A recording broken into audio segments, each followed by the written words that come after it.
Hello everyone, welcome back to the Fox Lab. And as you can see, I got some gas. And that's why we're in the ever-exclusive lounge in my home. Everyone meet Umi and Vincent and their respective systems. Hello. Greetings. Oh. That is not my intro, Kissy. Guys, do you want to say anything? Yo, what's up? I got an announcement. Okay, no, we're not doing that. We're not. No, we're not.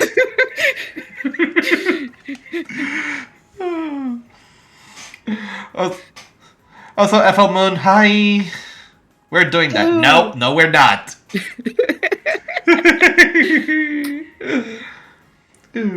Now, as far as guests go, I'm sure y'all are familiar with Umi, my partner. And also, over here, for the first time, we have Vincent. Vincent in the cabin system, because today we're going to be talking about plurality. Also, in general, Vincent's a very cool friend. We talk a lot. All right. Yeah. So, as far as plurality goes, no, I'm not plural. I mean, there are some considerations. I did find out that some of my experiences are like, maybe? I don't know. But I don't think the chat's ready for there to be more than one Gearlis, right? Who knows, I suppose?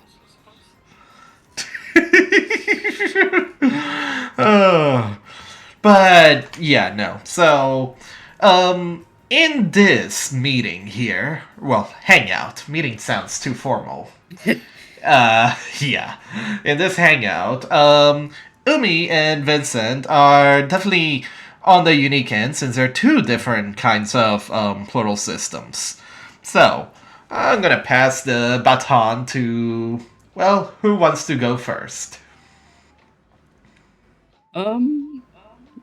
Vincent, you want to go first? With either or, I guess. All right. All right. I'm getting. I like how it could hear kids like, oh yeah, we got thrown out of a bus. I suppose it's better if we start with the introduction, maybe. Vincent Nancy Vogel, your half elf and robo VTuber from Indonesia. A one of 9 from a system that call ourselves the Cabin. We have, at least social media wise, system wise, we have a Twitter. We have our own email, at least a system wide email, and a Discord, a separate Discord than my personal stuff. We're a You've gained a new system follower. or paragenic system, depending on which. I'm quoting my headmate here. It depends on which side of the argument you're gonna be in. My goodness. We're a system for 9 years, 10 actually, nearly more than 10. They're about. We also stream over on my channel if you want to do twitch.tv/VincentFinancyVocal. I usually stream with Kiss, who you're probably going to see in a bit, and 2 other elves, Eldon and Hera, who are... I mean, we usually... If we stream together, it's going to be a different game. If I'm streaming with Hera or Eldon, it's going to be a racing game. If it's with Kiss, it's more of action orient or something with a story, because that's a thing, I suppose. But yeah, I think that's a good starter for us. Yeah. Nice. I'm just doing a thing. Just to promote you, I'm just gonna do a shout out to your channel. Also, thank you for the follow. Multiverse Collective found me under the Plural tag. Ah, nice. Let me see. I probably know them. Wait, if they redeem hydrate for a collab stream, do we all hydrate? Yes. Okay. Yes, with my collab, I will tell everybody to drink. Like, somebody need to tell us to drink. You better fucking drink. I had my water. Yeah. Okay, here we go. We prepare. Drink I was hydration has making begun. kids a tea Hydrate. in case of Here we go. my own bottled water. There we go. I'm all hydrated. Oh yeah, no, I And now? multiverse collective. Really? Hello, friend. Welcome. Okay, yeah. So if you want to check out Vincent's content and everyone else's content in their system, definitely give them a follow here. Now, before we talk we more, could stream Cyberpunk tomorrow. ooh, yeah, if your internet issue is resolved, it's rather annoying, but it is what it is. Better not be a 48 hours blackout. Otherwise, I'm coming.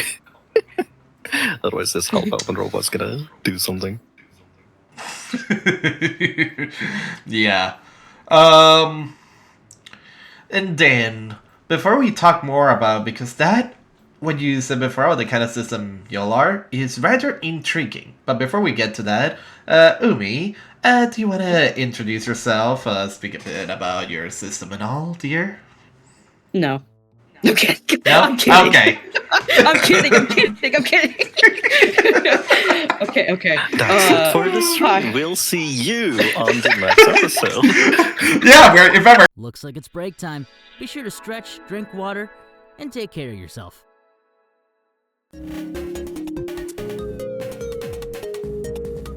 Oh, thank God. I thought they'd never come back. Hi. Okay, wait. Okay, now. Yeah, now we're back. Okay. Hi, I'm Umi. I am a diagnosed DID system. DID stands for Dissociative Identity Disorder. It doesn't particularly matter to me that I'm diagnosed. I just happen to be. I'm your local. Umi, the host, is your local shape-shifting robot. And I'm drawing a blank. Honestly, I just call them blue thing. My blue thing. The blue thing. Yeah. Yeah, I am rather blue. If you couldn't tell, blue is my favorite color. But I have been a system my entire life. Just about. I want to say when I was 16, my symptoms became more prominent. And when I was 24, maybe, I was diagnosed officially. I'm 26 now, so to give you a frame of reference. How many altars do we have? I don't know how many altars we have, but we have like a main 10 that we cycle through. The one joining me today is Kaz, and he is one of our protectors. And he's kind of goofy, as you could see, but kind of have to be. Protectors kind of have a real serious job, so they gotta be goofy sometimes. As for what I do, I am also a streamer on Twitch. I also am a jack of a couple different trades, usually of the creative kind. What else? I like sharks. Yeah, it's Shadow the Hedgehog. Shadow the Hedgehog is no. I No. mean, it's one Yeah, of the best nice to meet you hedgehogs. guys. I can't blame you. Yeah. And here's a shout out to my dear Umi. If you want to check out their content, please follow them here. Thank you. Yeah. All right. So, to get on with talk, so we're gonna go on the assumption that nobody in chat knows much about Plurality. So, if y'all know, I apologize if it sounds like we're talking down to y'all. Just, I know my own community, they are all keen to learn new things, you know? So, I kinda have to approach from the angle of, hey, you know, maybe not everyone is aware of certain things, but that's not a bad thing, because knowing my community, they all love to learn. I mean, geez, I've taken them through what? Through a lot of interests. I mean, you know, I'm a bit of a jack of all trades as well. So they are all too familiar with me going from like game development and like me doing art, 3D modeling, that sort of thing. Yeah. Anywho, because we're getting from that assumption. So let's define polarity. Okay? So would you all agree the definition as being polarity being sort of the experience of multiple individuals within one body, yes? More or less. Pretty much, yeah. Easiest way to describe it, I would say. Yeah. Yeah, with these terminology, you want to keep a sort of blanket term that covers as much, because as you're all going to find out, we have plenty of terminology that gets into more specifics, you know? Oh, yeah.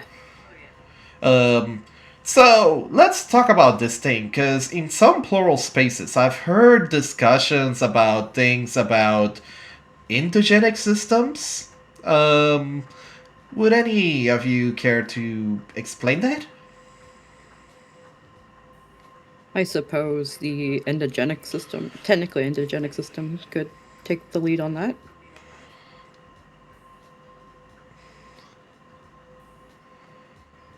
I like how that's the opening. Hello, I'm Kiss Levi Regner.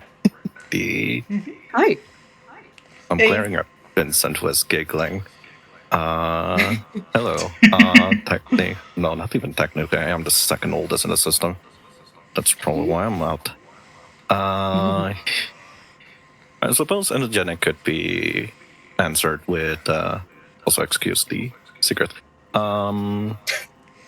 It can be just described as plurality that are not disordered. At least that's how I see it. Calling it natural feels off, at least knowing with how your story is created. But yeah, I think that's a good opening, because otherwise I'm just going to be opening more kind of worms of the different endogenic systems. Yeah. Oh, yeah. From what I've heard, endogenic just means that it was a system not formed from trauma, which is kind of a huge umbrella term, in my opinion. I don't know. You could correct me if I'm wrong, but just like that's like at the very basis. That's what I understand. I feel like you're hitting the mark there. Hence why I said, at least to me, it feels more like just a definition of any type of plural that isn't disordered or from trauma, right? Right. It feels a bit mean to do, but it is a huge umbrella term, just like the word LGBTQ plus or queer, where it's like it's just a huge term to describe a bunch of people who experience the same or relatively the same type of things, right? For example, your story here is created, essentially. Vincent basically decides one day that, well, not really decides one day, more of a found a thing, read it. I could probably do that type of attitude, and, well, lo and behold, we're here 10 years later. Yeah. And, there's like others type of, I think I have a few friends who was there even from the get-go, from I think some described like from they were born, essentially, or when they would started more vocal, right, talking, where they're always assume they're not alone.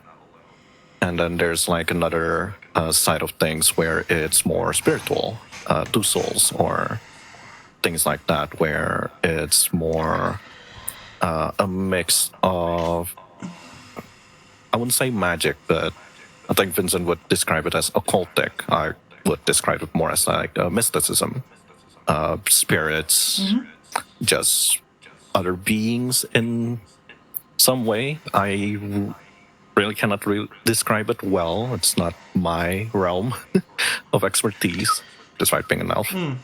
But yeah, it's like a whole different situation compared to Umi's dissociative disorder. Yeah. Yeah, because from my understanding, so I looked into a lot of history when it comes to terminology. Psychology, for the record, is a big passion of mine.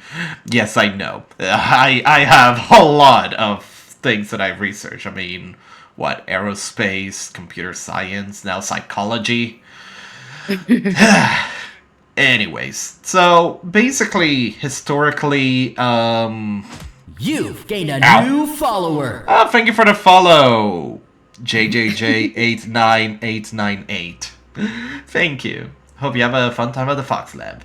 But yeah, so historically, there was the diagnosis known as MPD, okay, or multiple personalities disorder, okay?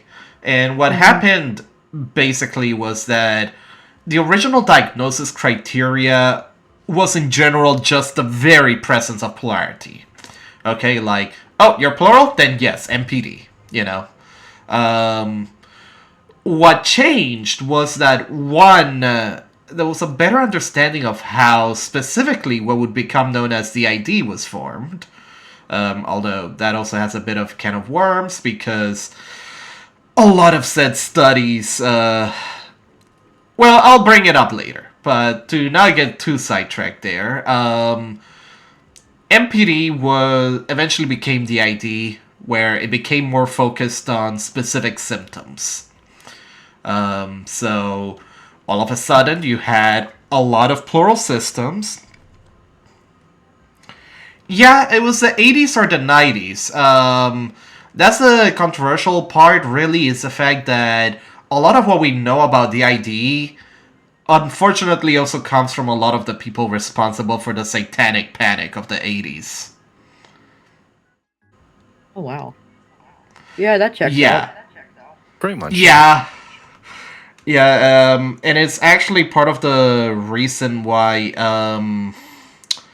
there are a lot of controversies here and there. Honestly, a lot of them do feel a bit silly. Basically, a lot of psychologists went like, oh, maybe the idea isn't real then. And like, no. You know, that's not how this works. Because they went like, well, turns out that guy had made some bogus therapies, the so-called memory recovery therapy, which is basically just hypnosis and memory hinting, basically planting fake memories into an individual. And if you plant fake memories into someone, you could reasonably make them believe that these memories were repressed.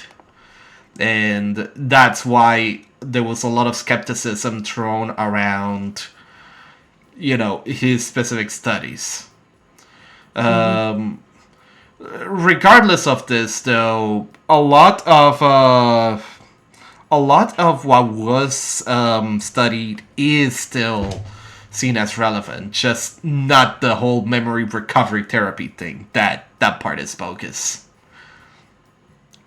You know. You've gained a new follower. Thank you for the follow, Oscar135. But yeah, Umi, since I did start speaking of DID, do you want to say anything in particular? Anything you wish to share? About,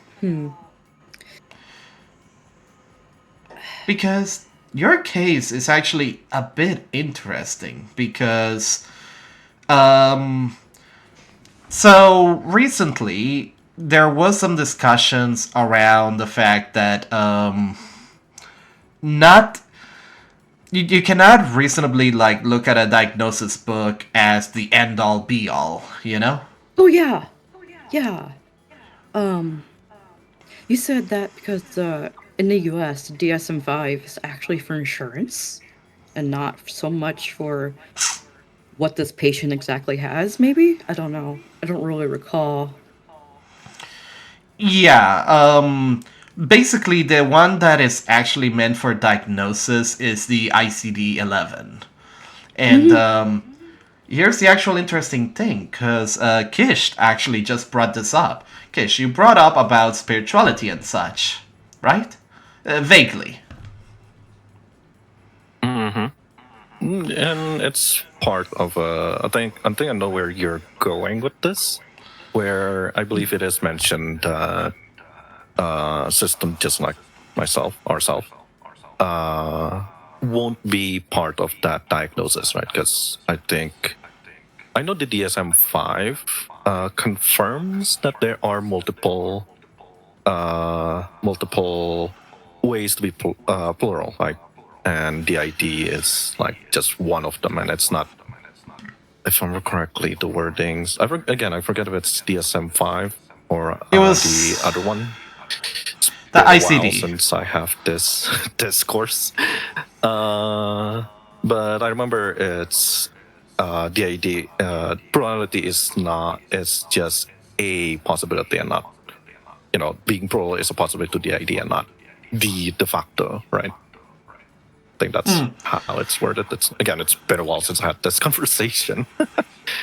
It's And I okay. think I'll answer Torn's thing there, where Oh, yeah. there are a few ideas of like the goal is to have all of the, and I do agree with you, Torn, where I don't like the language of fractures, right? I think that's how they call it, or at least back when I had this discourse, I was very active in this discourse. Fractures, the idea of like your personality is fractured and it needs to quote unquote fuse back, which I would say it's a goal. I know a few friends who are chasing that because it's more stable, at least in their experience, right? And I know a few people who just wanted to be able to live together because, surprise, surprise, it's easier if you work together rather than be against type of conversation. And yeah, no, I think, being plural is just a thing rather than the definition, right? I think that's how it was worded. Yeah.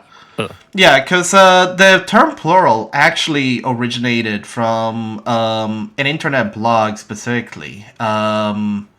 Because of when the definition, well, not really definition, but rather when MPD stopped being a thing and was replaced by DID, you suddenly had a lot of people who, had a very unique experience, but nothing really to describe them.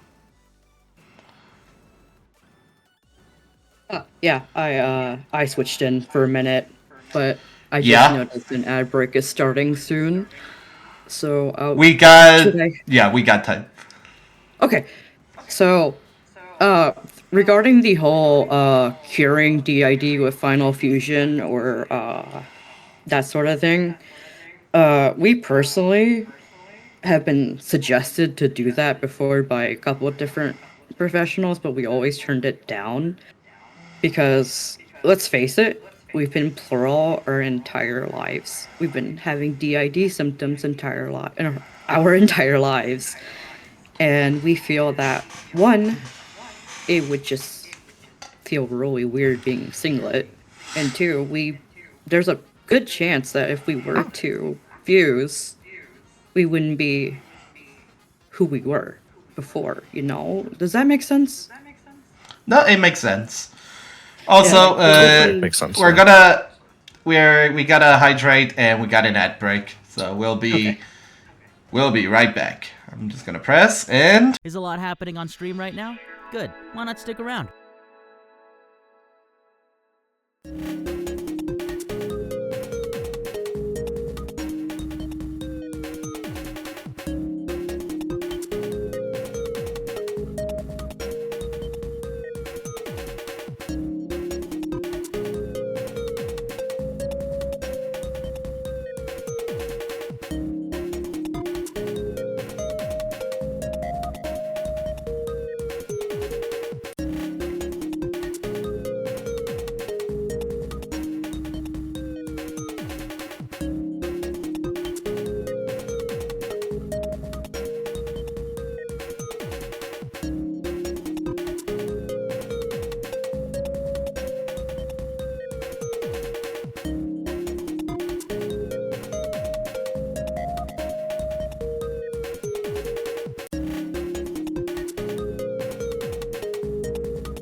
Finally, we're back for more stream.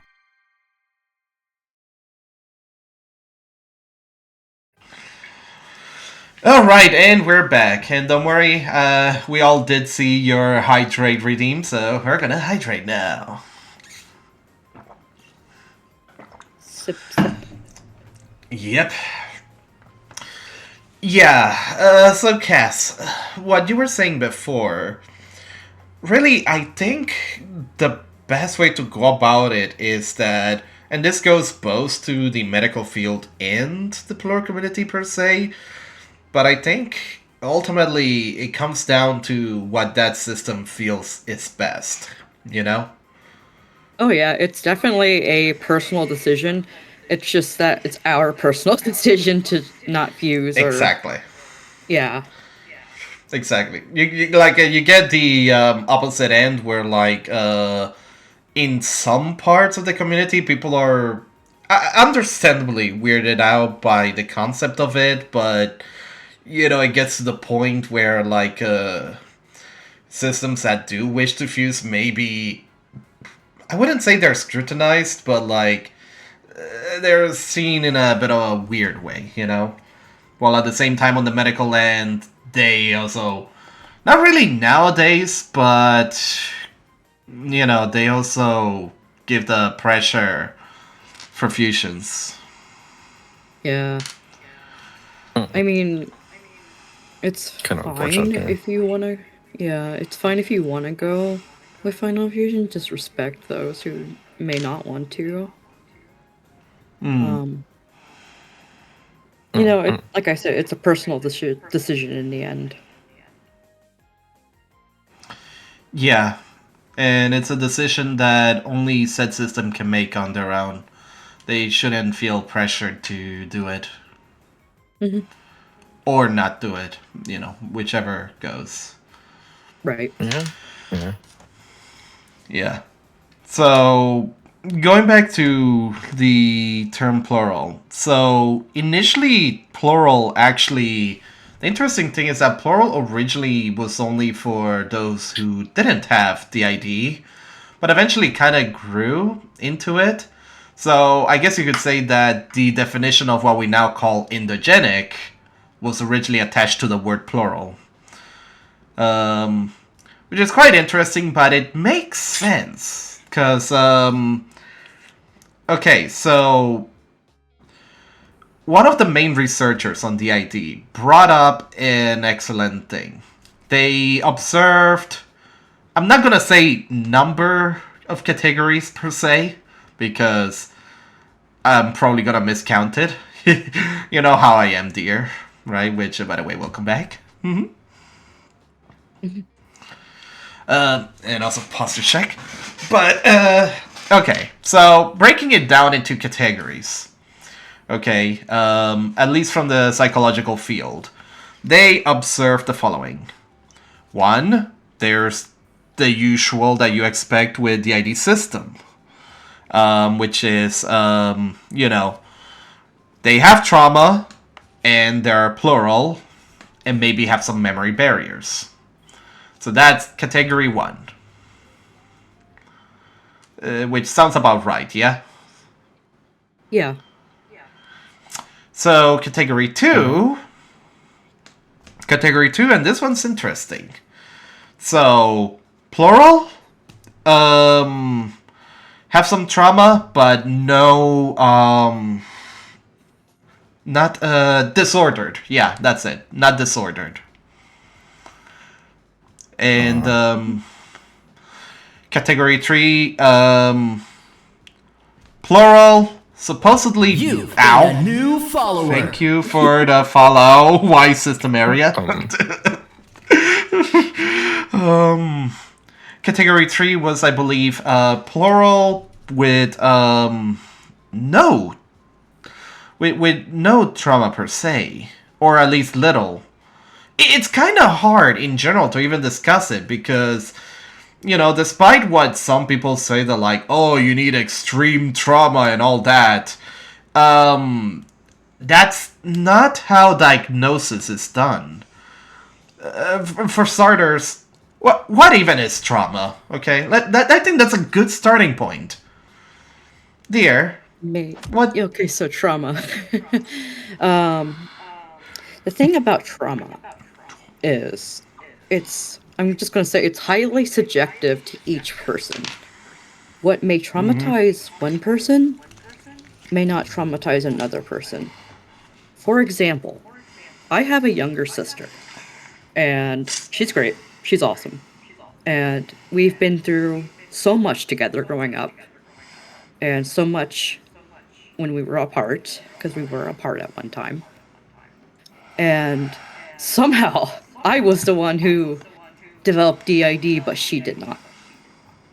So, it's just a matter of what one's brain can take, I guess. What's their threshold? And that look different from person to person because every person is inherently different. Even if they're identical twins, there's a little bit of difference still. Not only in biological makeup, but also in nature versus nurture and all of that stuff. So what trauma is to me though, trauma. I really don't have a good way to put it. Stuff that's hurt me pretty bad. Yeah. So much to the point where I'm still dealing with the pain today. That's trauma, I think, to me. And of course, you like any pain, you can heal from it. Might flare back up from time to time, but you can heal. It's possible. But to me, trauma is that, like, injury that never left, never healed, you know? I'd say even if it does heal, it does leave its impact. Oh yeah, it will leave a nasty scar. Like if you scrape your elbow real bad on the pavement, that's gonna scar. Like, it hurts like hell, but it will heal. But it will leave, that scar there in your elbow. It's that reminder that, hey, this happened, but Yeah. it's healed. Mm-hmm. I like to think it's really funny because when I was dealing with my symptoms, raw dogging it basically, and then got the diagnosis, I was like, oh no, I'm broken. Will never heal again. And then it's funny because I watched my therapist showed me a video or a documentary of this woman who had 200 altars, a DID system with 200 altars. And she's been through some god-awful things. But or something her psychologist said was that, what was it? It was like, DID is a remarkable, like, self-preservation thing for the human brain to do. Because what should have killed you, I guess, in a mental space sort of thing, didn't, and it adapted to what it needed to do. And I started thinking of myself like, oh, my dissociative identity disorder is proof that I made it, that I survived. That I came out on the other end. Yeah, there's many of me now, but there's all of us, and we're here, and we're still alive. Mm-hmm. I found the thing I was looking for, the email sent to the researcher who responded with this, and I feel you may have a lot to say on this. Good things, not bad, nothing too controversial. Okay. So, just focusing on the specific parts that I was trying to bring up before, yeah. So it reads, it can be boiled down to several categories. Number 1, DID and OSDD as defined by DSM-5, which requires distress and dysfunction. Neither of these require trauma by DSM-5 rules, but there virtually always is trauma. Basically saying that we're not looking for trauma, but usually there is. Number 2, other DSM-5 dissociative disorders. Number 3, plurals with trauma, but no distress or dysfunction. And 4, plurals with no trauma and no distress or dysfunction. So that's what they brought up. And see, here's the interesting thing. Because I think a lot of confusion also comes from the fact that medical community never usually uses community terms. Basically, annoying as it is, psychologists are not going to use terminology that, may be familiar to us, like traumagenic or endogenic or paragenic, They kind of have like their own layer of words that they use based on what they know. This doesn't invalidate community terms. It's just the fact that, well, you gotta try to think of it almost like an outsider looking in, And that's how these sort of things are basically made up. So in this case, number 4 is quite intriguing because based on what Kish told me just now, earlier in the stream, I forgot that it's been quite a while. That definition is pretty much the definition for endogenic, because it says plurals with no trauma and no distress or dysfunction. And the later part of the email specifically says, one of the problems in the discussion is that people often have fixed ideas and rules about how it has to be.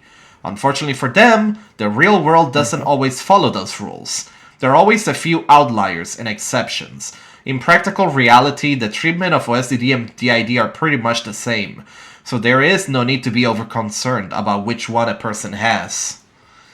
Right. And then the other part, and this one especially links back to how Umi described trauma. Let's see here. To explain exactly what I was thinking over 30 years ago, but basically I meant no abuse or severe trauma such as usually is seen. If you compare this to ability in math or sports, some people have less natural endowment and some have more. The degree of endowment then interacts with the environment, aka nature, nurture, to produce the outcome or phenotype. There is no reason why this should not apply to the dissociative spectrum. Some people will not develop DID no matter how much trauma they experience, while others will do so with less trauma. It is logical that here are some people who are more organized in terms of separate parts as part of their endowment. In the absence of severe trauma, they may have a few parts but no severe internal conflict or amnesia. I don't think it's productive to debate whether the parts in non-traumagenic multiples should be called parts, alters, or something else. If the parts all get it that they live in one body and understand the current year, understand that they're all parts of one person, and there is no amnesia, then this is clearly not DID, and these are not full DID's alters. What to call such parts is just a matter of semantics and convention. Yeah. Also, yes, I see FL Moon brought up endowment. Oh, I have endowment, all right.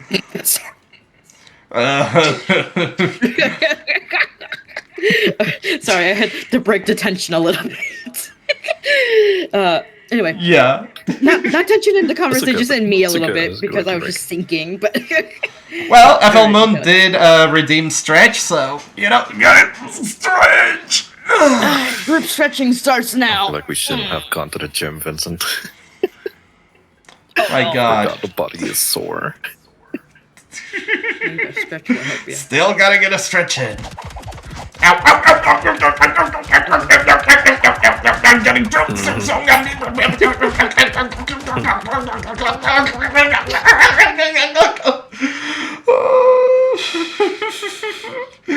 Okay. This is happening to you alone. Yeah. Yeah. Oh, Hydrate again. Yeah. But yeah, just gonna grab the water. So what do y'all think of what is described there? Because a lot of it kind of sounds exactly what we've been talking about.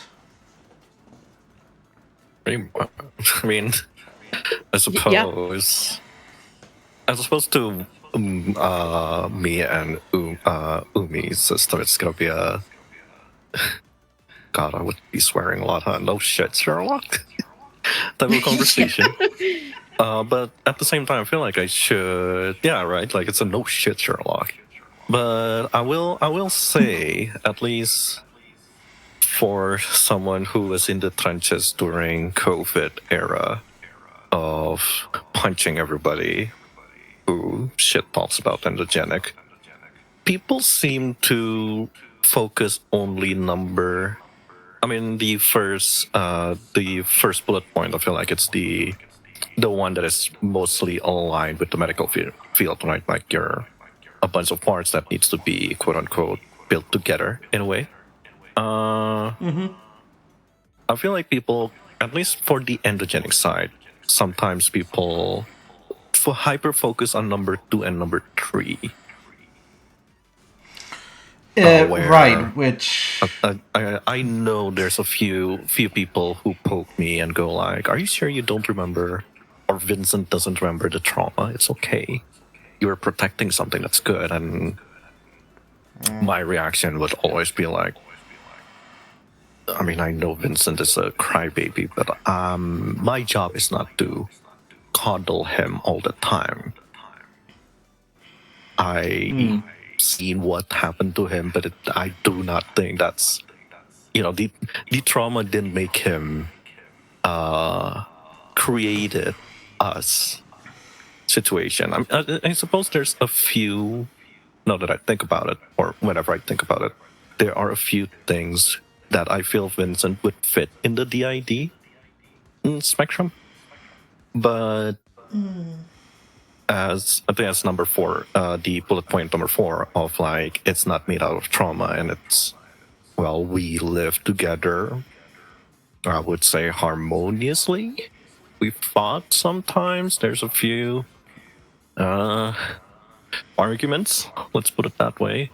But we're, we know this is one body. We take care of it in some capacity, even though most of the time it's just Vincent fronting, going like, living. But, we help out. Like I often help out with work. Vincent's main work of like editing stuff, creative, his creative stuff most of the time. And as Vincent said earlier, sometimes I would like to play something, and I think it would be nice to stream with him, etc., etc., etc. Yeah. Yeah.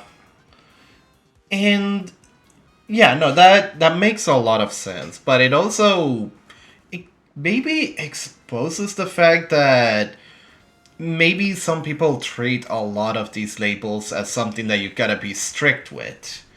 Because well, okay, people see it mostly as a rule rather than most people see it as a rule, right? Like it's a written rule. You need to follow it by law, rather than it's just a bullet point of, do you have A? No, you don't. Okay. Do you have B? Oh, you have B, etc., etc., etc. Yeah, because diagnosis from that, right? Yeah. Yeah, because well, for starters, like Umi said, it's kind of hard to measure trauma, and that's why, contrary to what some people say, psychologists don't actually care if you have trauma. Because, number one, how are they gonna prove it? Yeah. Riddle me that. Like, it's like you can't like pull out your handy dandy trauma pass card thing, and be like, here you go. No, that doesn't exist. That's just not how that works. Yeah. You can't scan a QR code and be like, here's all my trauma. No, one, that's a terrible idea, and two, that's not how that works. We're not cyberpunk yet. We're cyberpunk. We're not that cyberpunk. Yeah. We're the boring cyberpunk, where everything is bad, but there's no funky neon lights and cybernetic upgrades and stuff. We're the boring kind of cyberpunk. Yeah. And that's not something I wanted to add regarding current conversations, that you can like start off as endogenic, so to speak, and then later become traumagenic or disordered, so to speak, because it's when trauma, no matter when you experience it or how you experience it, it changes how your brain is wired. So say that you created a headmate, and everything's great, then like something traumatic happens. Your brain gets, if your brain's affected by that trauma, it gets rewired in a way. It's a physical, actual, tangible brain injury. Like, they've done brain scans on people like this. This is something you can see a change in, but although I guess maybe that's one way of proving trauma, but like that's a lot of work, and most people don't offer that. But I would hope at least. But the thing is, what I'm trying to get at is that there is a actor. I think you'll finish. I'll add to that part. But your brain changes when you experience trauma, and because your brain changes, it's a very good chance that your plurality can change too. So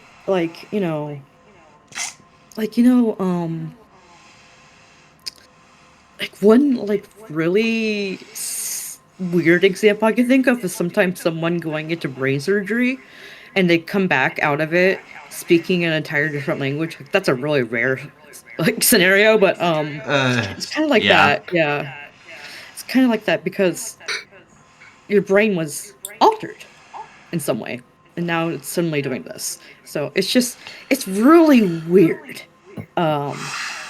It's just a really weird kind of situation, and what I'm getting at is your system can change, and sometimes that's okay. That's just normal. That's fine.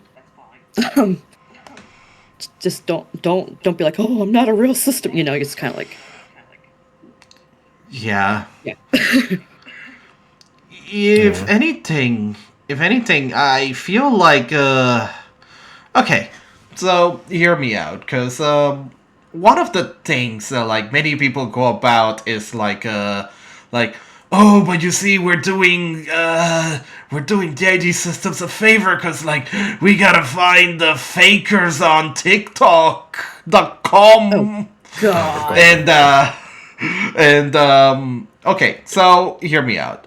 One, what are we talking about? Like okay, so I'm gonna speak from a broader mental health approach. So like the common argument, this is the same argument that is given with regards to any sort of invisible disability.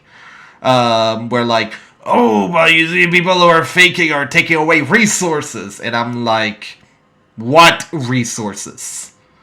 Yeah. What resources? Like, oh no, there's only so many diagnoses that can go around, huh? That's more of an infrastructure problem. The fact that a lot of clinics just have like a whole bunch of problems. So yes, I do generally think the same. But also, let's go back here. So, Kish, y'all are a created system, and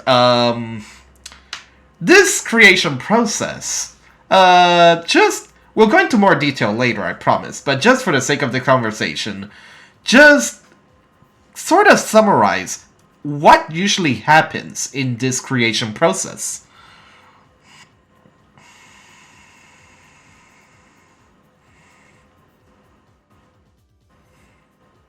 Did we lose him? One moment. We were cut off, so we didn't catch the question. We are so sorry. It's okay. It's okay. Okay.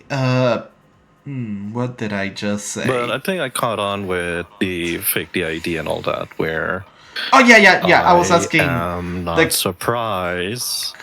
Yeah, I was going to say to that, was like, I am not surprised how that's still a common recurrence.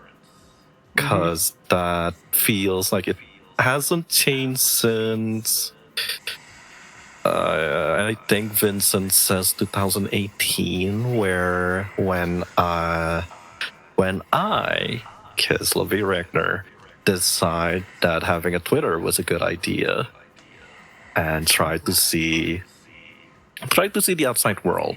Essentially, at least that was my reasoning, and I saw the same discourse happens over and over again of, like fake claiming, and my existence is not the quote unquote right existence. Like either I'm faking it, or as I mentioned before, oh, Vincent just doesn't remember the trauma. You're part of that trauma, etc., where it's being diminished, and it's just shit flinging shit. I always feel that it's dangerous. As we mentioned before, it's always dangerous. No, it's the same. At least back in the day, I would always say it's no difference than queer people, or at least I know a lot of my old friends pointed out it's the same as transphobia, where you're forcing this idea of being trans, the correct way to being trans. That's also very dangerous. That's how you get the erasure for non-binary people and all that, and that can be applied to plurality, where if you say that whatever is written in DSM-5 is the only correct way to be plural, then you're erasing a lot of the experiences. You're erasing a lot of the quote-unquote weird label, where some of them are unfortunately clash with each other, and that's etc. etc. etc. Sorry to cut you off. We're on an ad break. Yeah. Don't worry. Looks like it's break time. Be sure to stretch, drink water, and take care of yourself.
Finally, we're back for more stream.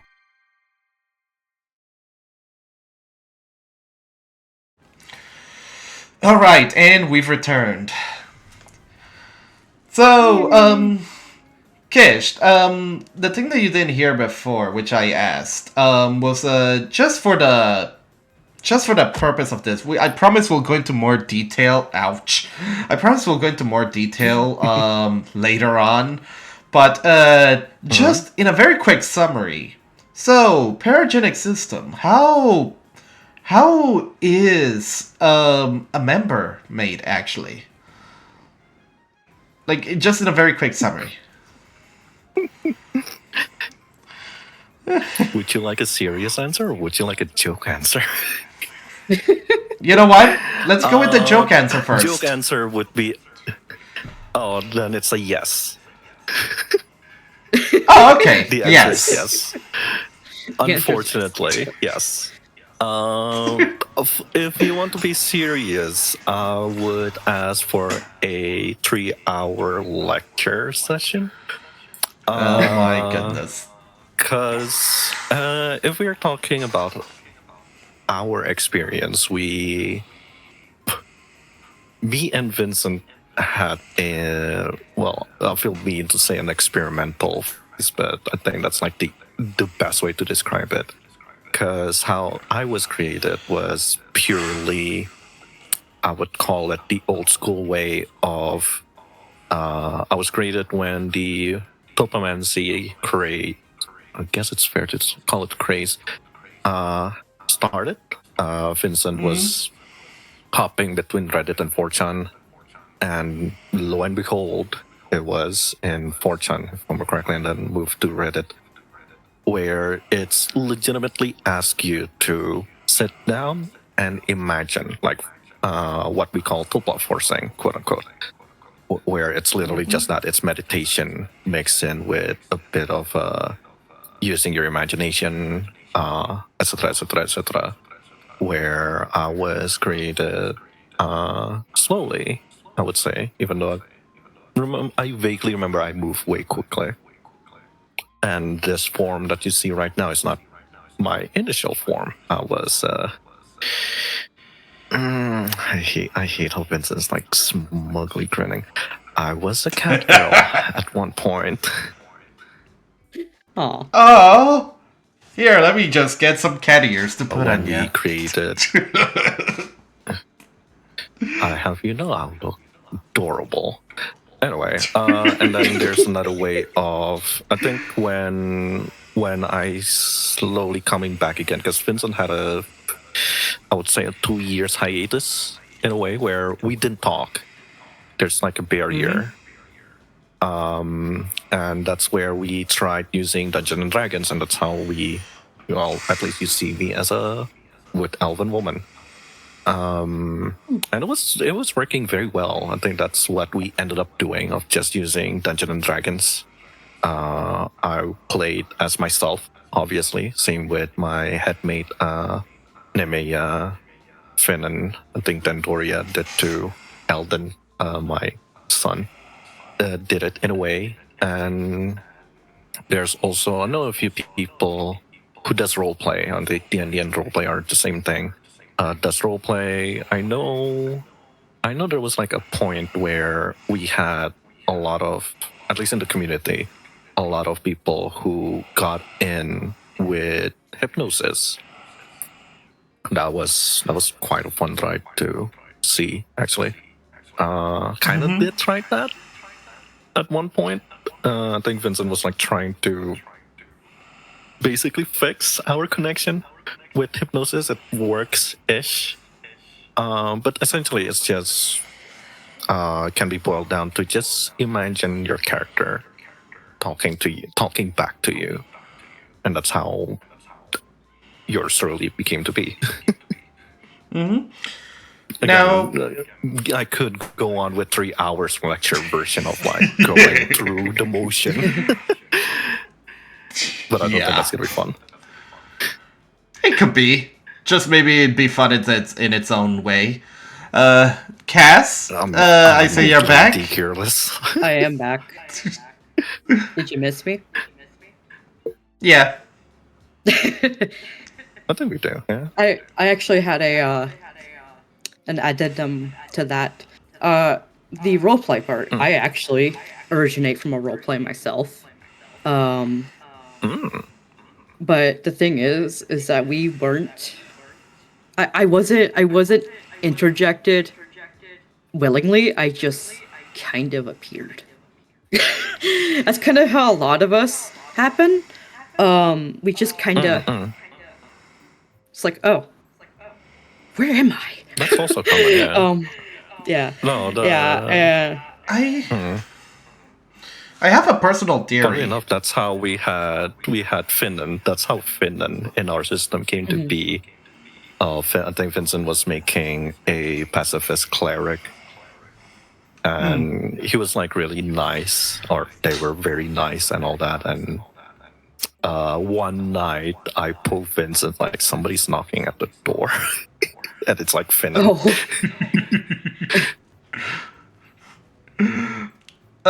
I have a theory. Yeah, we kind of did bury it. Oh, yes. Yeah, no worries. Okay, so similar to how, so apparently having certain conditions make you more susceptible to having the ID. Okay, we'll get into the specifics later, but that makes me think: if certain things make you susceptible to acquiring, I guess you could say, other disorders, could it possibly be the same that simply the fact of being plural automatically makes you susceptible to certain things? In this case, regardless of how the plurality started, whether it's disordered or not, simply being plural kind of opens the gates wide open, so to say. And so that's why, systems that started out being created end up with members that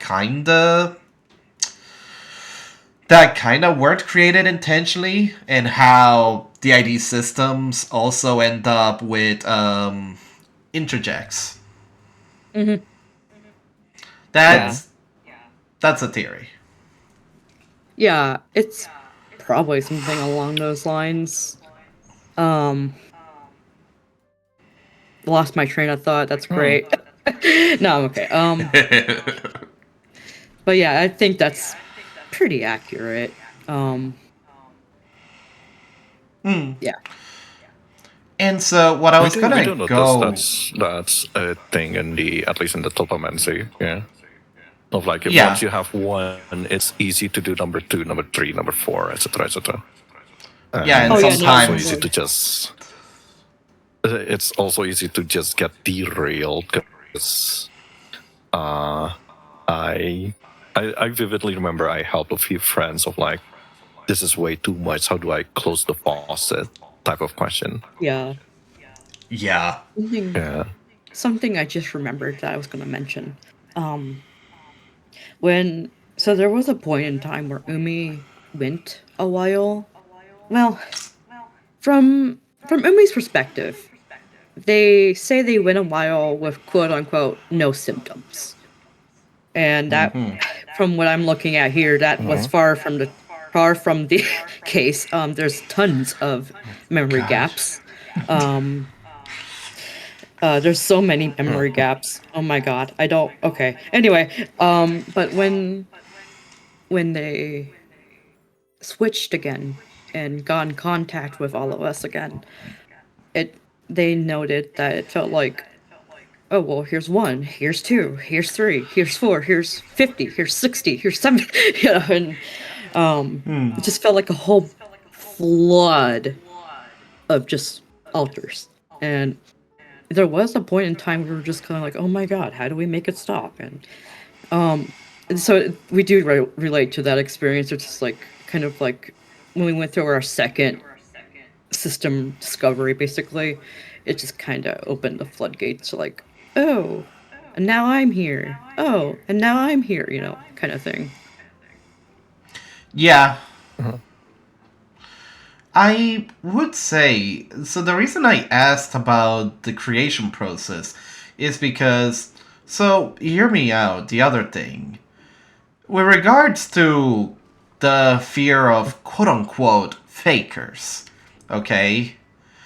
So, first of all, I feel too many people often view it as a lot of these being malicious individuals, rather than maybe a bit misguided sometimes. I mean, who knows? Maybe they did genuinely think they had the ID, But even so, if they...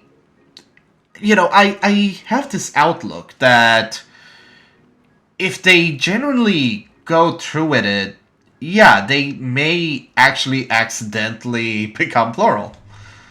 Because, it depends to what extent. Because if you're just like, posing on TikTok or something, okay, yeah, that's a different story. But if you have like, we got a posture check, a stretch, and a hydrate. I'll keep talking while I do all that, except the hydrate part. It'd be hard to talk. Yeah, like...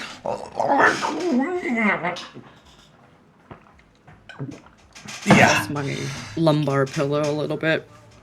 Because I got back issues, yeah. My goodness. But yeah, I'd say if they are... Everyone's in pain. Hooray. Yeah. But yeah, so... Sore. I swear, I should have not forced Vincent to go hard.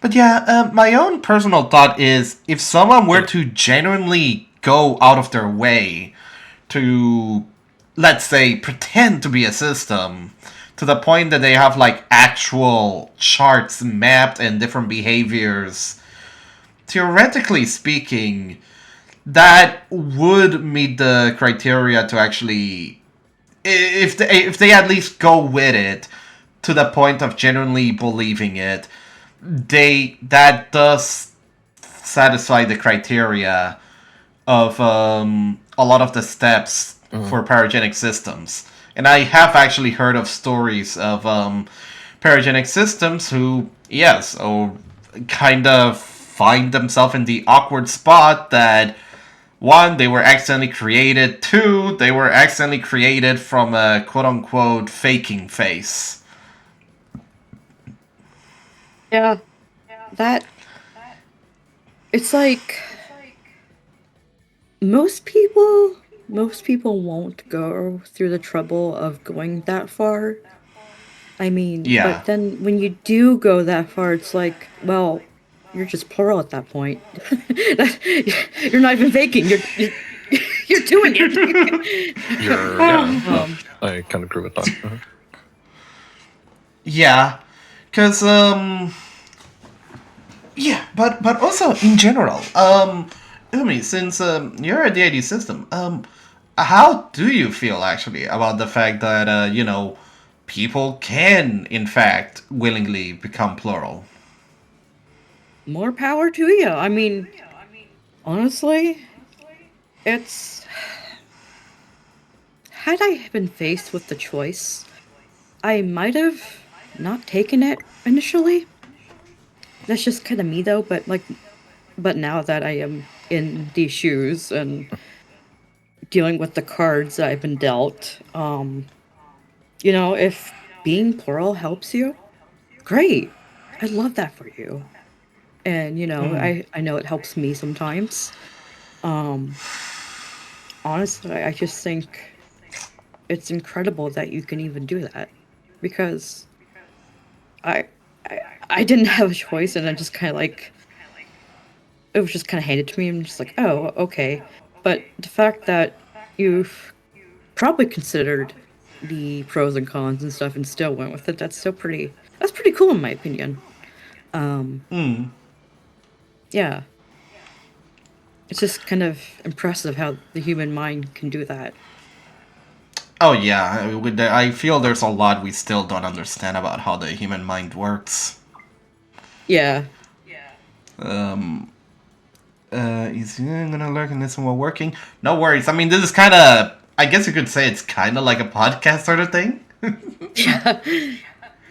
Yeah. But yeah, because, when I first learned of paragenic systems, this was during the early days of me exploring the concept of Plurality as a whole. When I first looked at paragenic systems, my first thought was because, so, basically, I have this habit of mine, which is that whenever I'm faced with something that I'm unfamiliar with, but which I know someone deals with, or even just oh, I met a person from such and such country, so let me actually learn about their culture and such, you could say it's just stoking my curiosity. But this can also apply to oh, friend deals with this condition, and okay, well, let me actually look up and understand it a bit better. No, maybe not exactly help, because there's only so much I can do, and at the end of the day, I'm not a medical professional, but at least, understand what they go through. Okay? Right. And long story short, it was 2 years ago that I even had to actually that I even looked at Plurality as a whole, because prior to that, it was kind of just something that would get passed around in the background, and I'd be like, huh? Oh, yeah, But now actually knowing someone, and I guess you could say now also having a partner who is plural. Oh dear. Yep. But I'm already knowledgeable now. But, back in the day, I went okay, I'm gonna research this, but where do I start? And so, naturally, being me, I started with Reddit. I know, feel free to bonk me. Feel free to bonk me. I went I gotta learn about more of this thing. I'm gonna look in the one source I know. Reddit.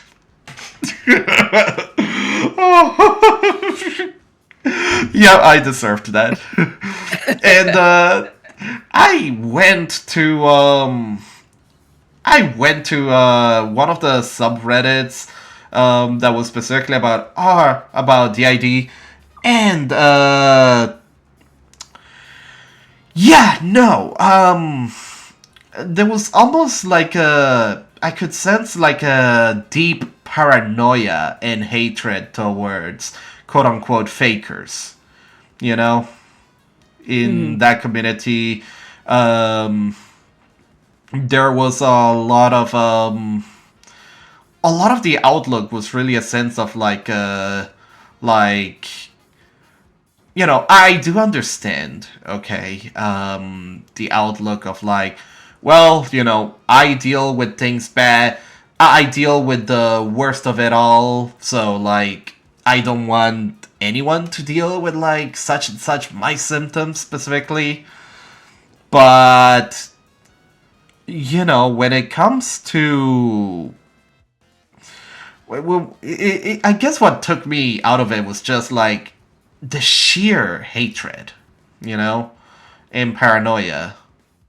And then I went to, and so, you know, when I first learned about parasitic systems, I was kind of caught in the I was kind of caught in the crossfire of like, huh, is this an actual thing? Is it not? Is it an actual thing? Is it not? You know, like some DID systems are going like, oh, you know, this takes away the resources from actual systems and whatnot, and that sort of thing. You know, it kind of left me a bit overwhelmed. And I also feel that, especially for a lot of singlets, it is a major obstacle towards understanding Plurality as a whole because, let's face it, a lot of people are well-meaning and they don't want to, you know, accidentally offend or anything.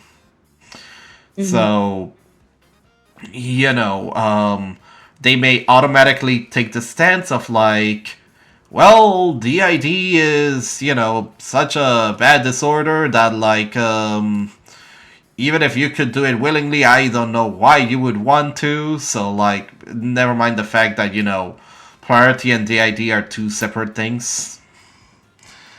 Yeah, that's the notion that, just speaking from my own experience, because this is me, the notion that DID is just horrible, terrible, debilitating disorder. Yeah, it's debilitating sometimes.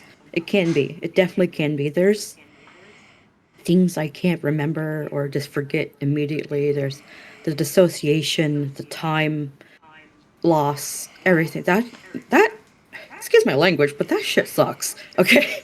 But I've also learned that there's some joy in it too. Like I said before, it's proof that I survived and I'm still here. I'm here on this stream and I'm happy to be here. And a thing I do with my alters that we joke around a lot, and that's nice. We have pretty good cooperation. Communication's still kind of tough. We're still working on it, but when we can communicate, we are pretty cooperative and happy.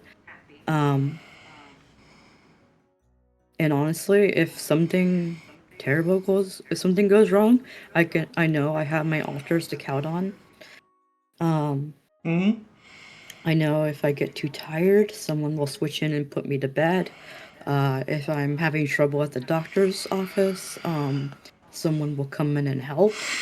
You know, it's definitely a terrible thing to deal with sometimes, but sometimes it's also it's okay. Sometimes it's okay. And I guess also you could say that if you could deal with the upsides without dealing with the downsides, you'd be really happy about that, right? Oh yeah, I mean, I'm sure anyone would, but I mean, the way I see it, you kind of have to have that balance, you know. Like, oh, it can't be too good all the time, but can't be too bad all the time, you know. You want I don't aim for a perfect harmony or anything because that's just not realistic, especially in the case of a disorder. Um, it's about finding that middle ground, you know, where it's like okay,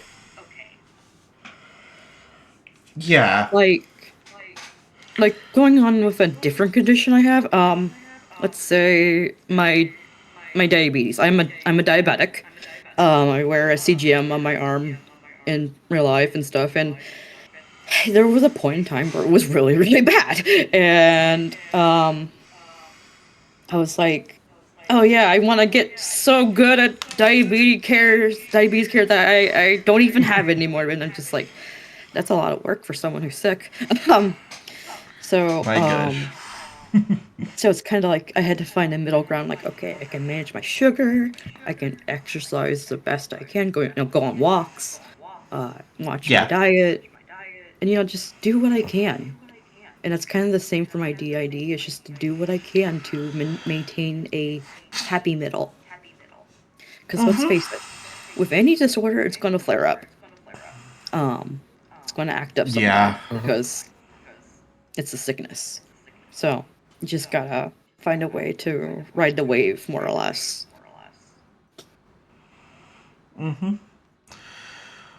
I also think, isn't there a saying that, also, yeah, I'm just gonna read on some comments. Yeah, that's how it was for us learning what Plural the idea was. We started with the .orgs, and at one point we went out for getting all the research. Then we started back up. You see, yeah, for us it was overwhelming to begin with, but luckily one of my partners has a Tulpa, so they helped me a lot. Hey, look at that. The best thing you can do about learning about really anything is just talk to someone who knows about it, you know? Like, that's where you start. Start with your close ones who may know about it. You know, if they Yeah. do. If you don't know anyone who experiences it or knows about it, Wikipedia. I don't know. I usually start with Wikipedia No. in that case, but no, No. Speaking, no. Yes, Kish? I was gonna add to that of like what Rachel said there of it's kind of sucks the divide, right? Like the fact that topomancy, paragenics, and anyone in the endogenic umbrella gets counted as faker or whatever is that it's sad because at least in the topomancy side, I know a few of the be it the old guides on how to make your tulpas, quote unquote, etc. Even the newer generations, what would I call kiddos because they're younger than me. Surprisingly, those also helps with people with I guess I'll just use the term traumagenics, the idea of STDs. With how to communicate and how to as we said, live at least harmoniously, right? Like you can work together at least, and if you chat with each other, it's not a constant fight, I suppose. That breaks starting soon, and yeah, it's kind of sad because those fights, right? Those fake claiming and all that. It's ironic how they say we're taking resources when in reality, most of the time we are giving them resources or at least an idea, perhaps. Because again, they're still using, they sometimes they use our term headmates and all that, Yeah. and claim that we shouldn't be using those. Yeah. I want to add to that, but there is an ad break coming soon, so Yeah, so we'll have to do it after the ad break. Yeah. Great. yeah. All right, ad break, everyone. Kiss and We'll be her right diary. back. Don't worry. Looks like it's break time. Be sure to stretch, drink water, and take care of yourself.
Finally, we're back for more stream.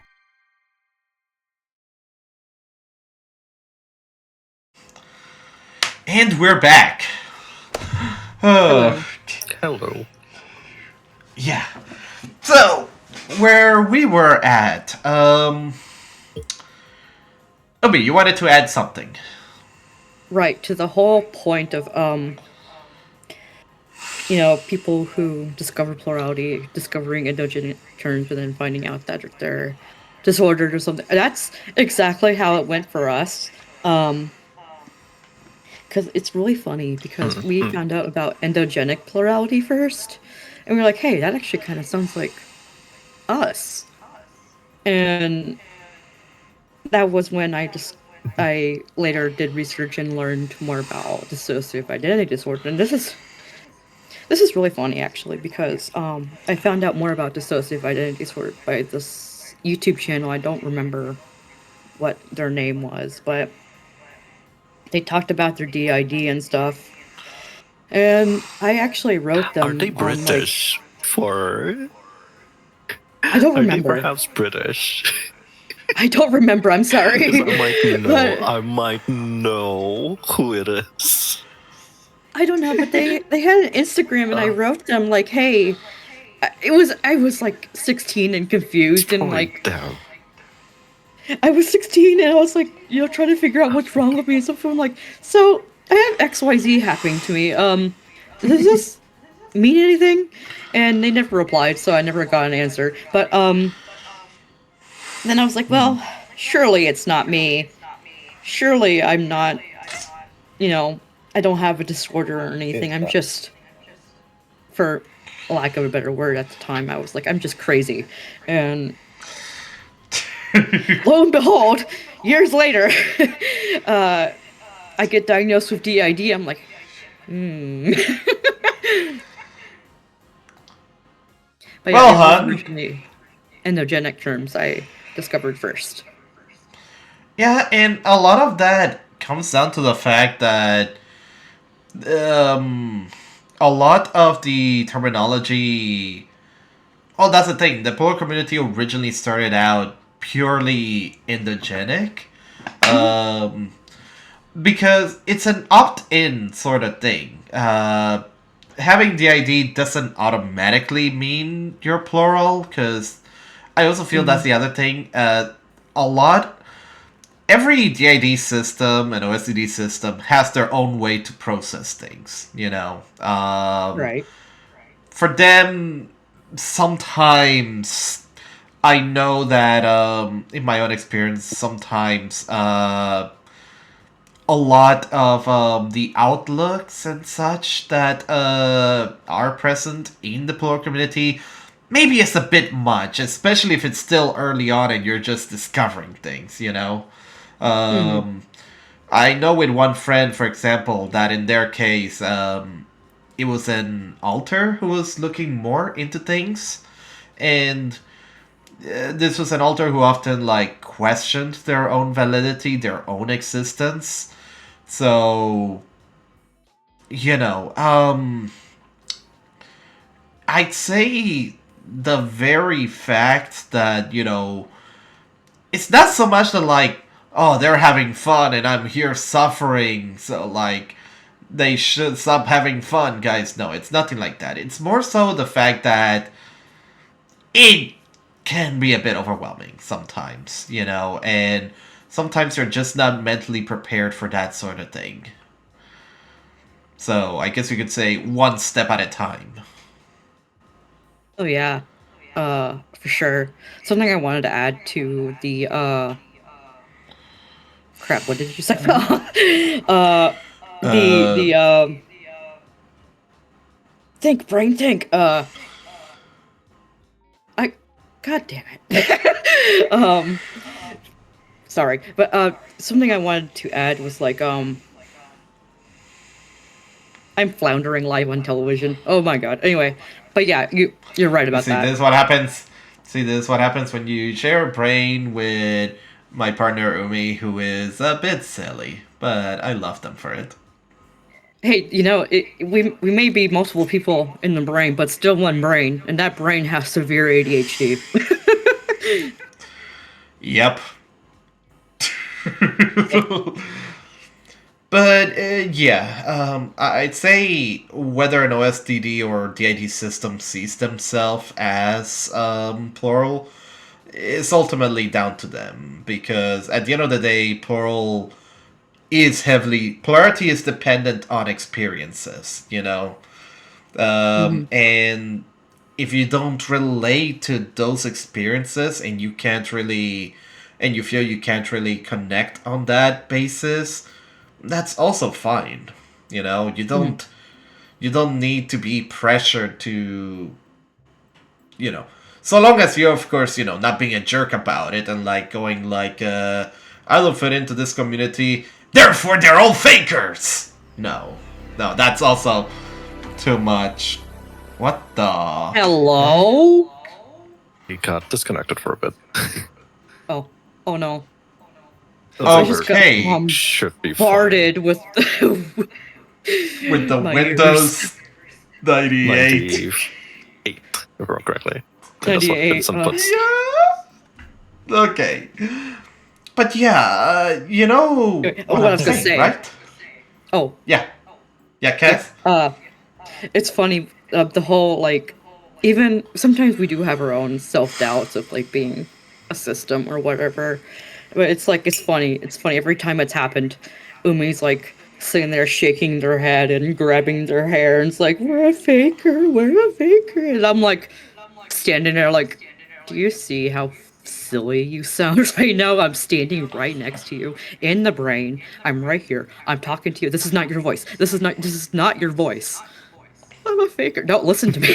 It's just really. System doubt's a real thing, though. But it's also Stop telling everyone I'm dead. Yeah.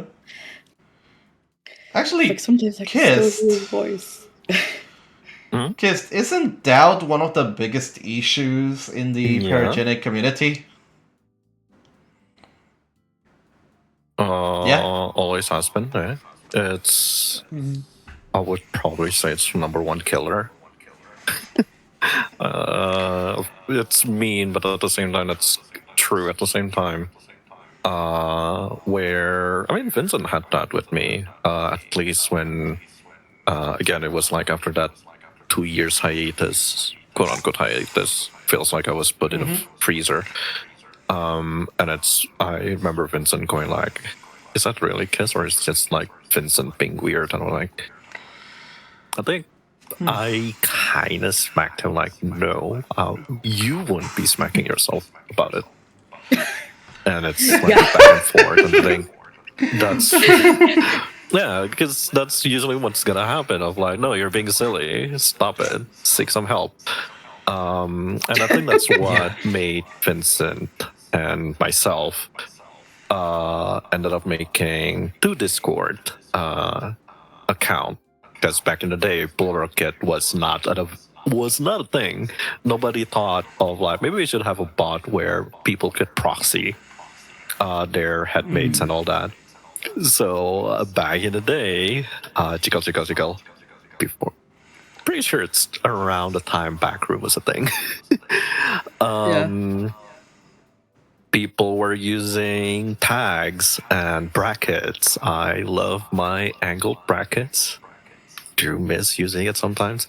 Or people just make multiple accounts or their headmates just to get to that habit of like, no, this is legitimately kids talking. Oh no. Okay, now it's Nemea. Oh, it's Vincent now. Okay, it's actually Vincent, and like so on and so forth. And I think, because I know at least in our stream, people were kind of surprised how quickly we switch. But that's at the same time, that's how we interact with each other. Of like, Vincent would automatically react to what I just said, or like I think a few times in the stream, I would describe what Vincent is doing in the background of like he's actually grinning ear to ear, seeing me talk here. I did not believe that rhyme. But system doubt is a thing, and it can be sad, it can be funny, it can be very unfortunate. It's oftentimes a little agonizing for me sometimes, because it's like, well, if I'm not a system, what's wrong with me? And then Kaz comes in and it's like, you're a system, come on. Come on! But I have quick note about Plurality. I have the funniest story regarding Plurality, is that when I went to go make a Plurality system, make my system in Plurality, I ran the command, and it was like, this system already exists. I'm like, huh? So I get into the dashboard. Oh, you've made it before? I go into the dashboard, and mind you, this was like, I want to say 2022. And I go into the dashboard, and it says, I can pull it up right now. It says, created October 9th, 2019. I have no recollection of that. I'm like, huh? Oh, it's like around that's like around the same time I existed. Yeah, it was like, huh? What? And I had, it was completely empty. That was the thing. So I was like, where did this system come from? It's just like, well, clearly we made it. I'm just like, when? And just like, I don't know. Yeah. What is a point in time? Apparently October 9th, 2019. So, yeah.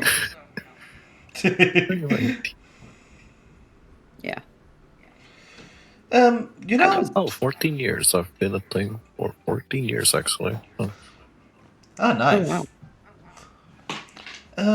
wow. Here is a thought that I just had, since we're speaking of doubt.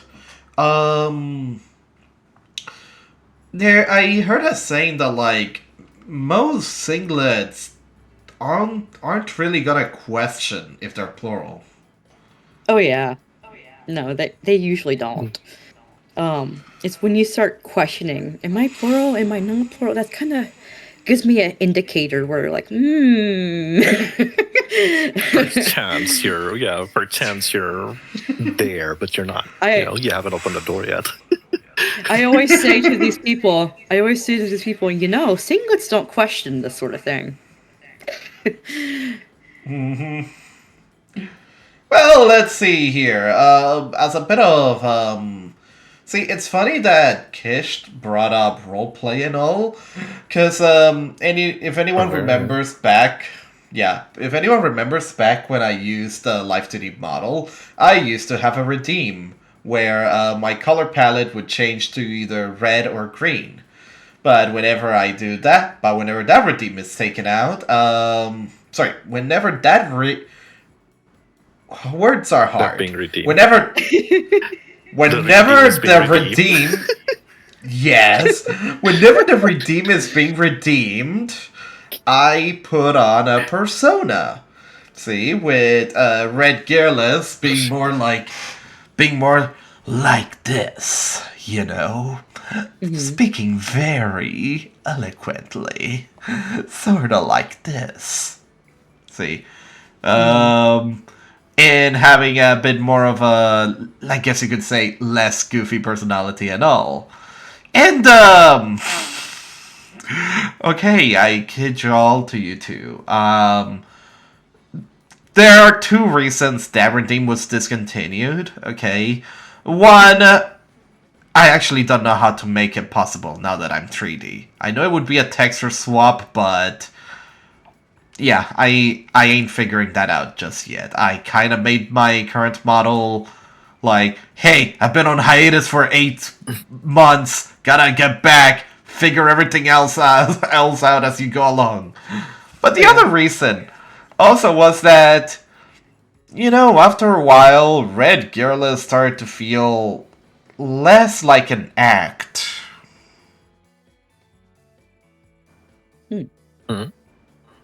Kidding.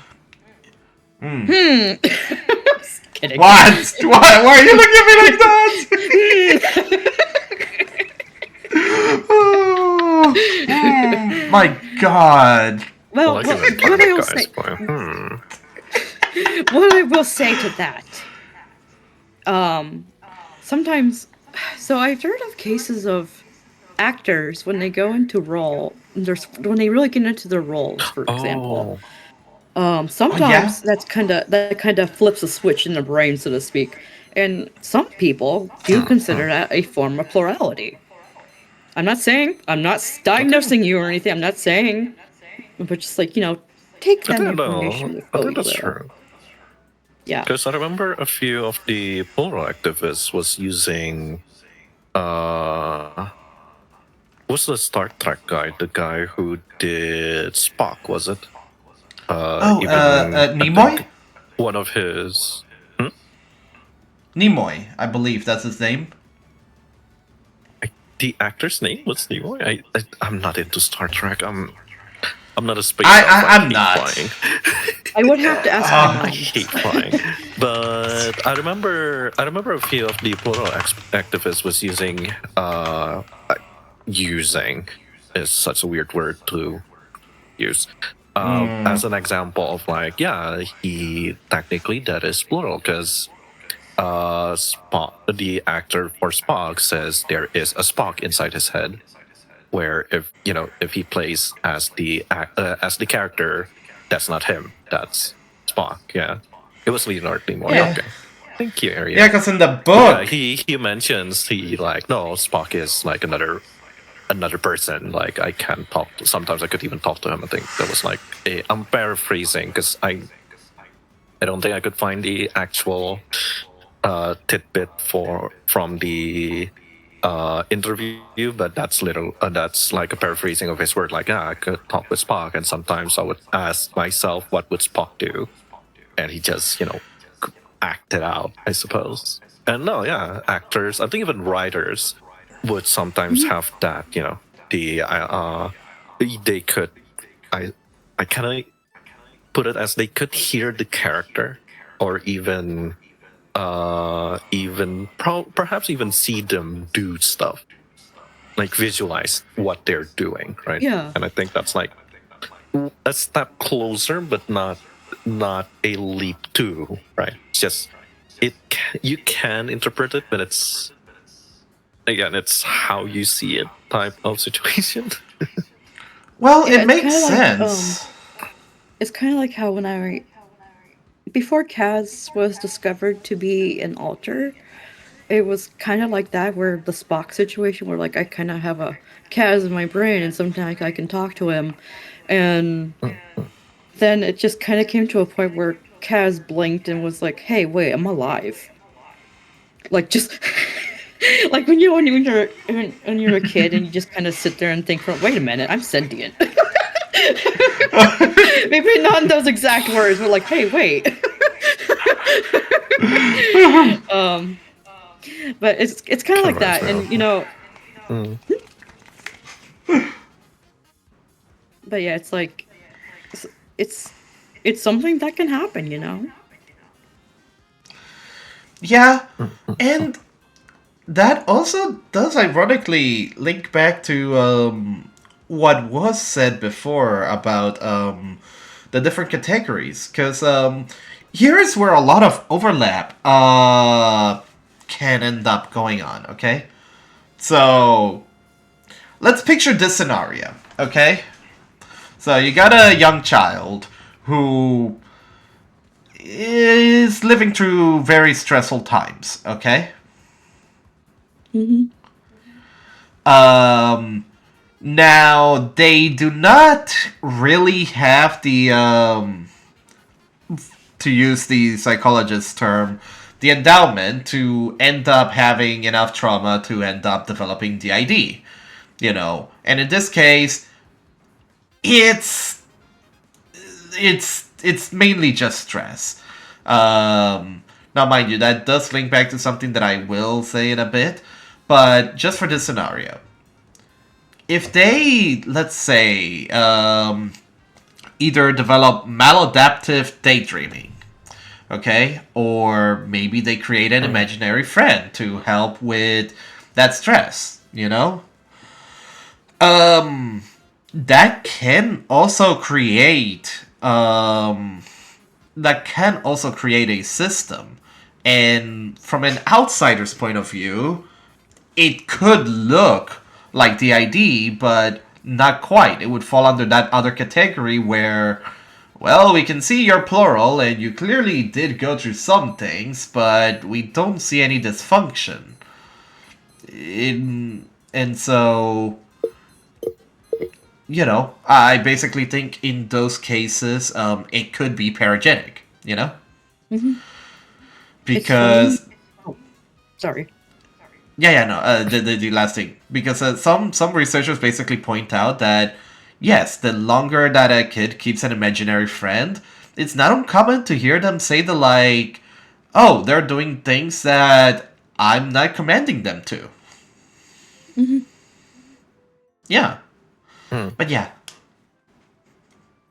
Oh, I was gonna say, it's funny you mention imaginary friends, because I've heard of 3 cases, different cases, mine included, where from the outside it looked like I had an imaginary friend or 2 or several, but I just kind of acted like them, and people thought, oh, it's just a kid playing pretend and stuff, and no, those were alters.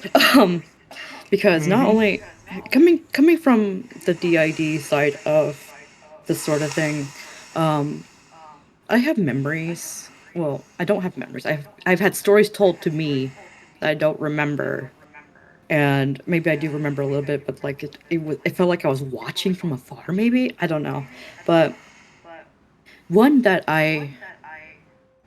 is very notable to me, when I was in preschool. I had to been like really young. My mom came to pick me up. This is from my mom's perspective, mind you. This is what she told me. I don't remember this. My mom came to pick me up, and I ran away, screaming, "I don't know you. Get away from me. I don't know you. This is a stranger. Help me." And she's like, "No, no, no, honey, honey, it's me, your mom." And I just apparently did not recognize her. And I was screaming, "Get away from me. I don't know you. You're a stranger." And I was hiding, and the teachers were baffled. They were like, "What? I've never seen this happen before to Umi." And eventually, I remember coming back I was on the playground at that point, and I was hiding behind a toy or something, and my mom was crouched down in front of me like, "Hey, what's wrong? Like, what's going on?" And I'm just like, "I don't know." I started crying because I didn't know what was wrong. That is a very prominent story, I think, to proving that something was going on there. Yeah. And when I look back at playing with quote unquote imaginary friends, they weren't imaginary friends, they were alters. I believe that whoever ran away from my mom that day was an alter.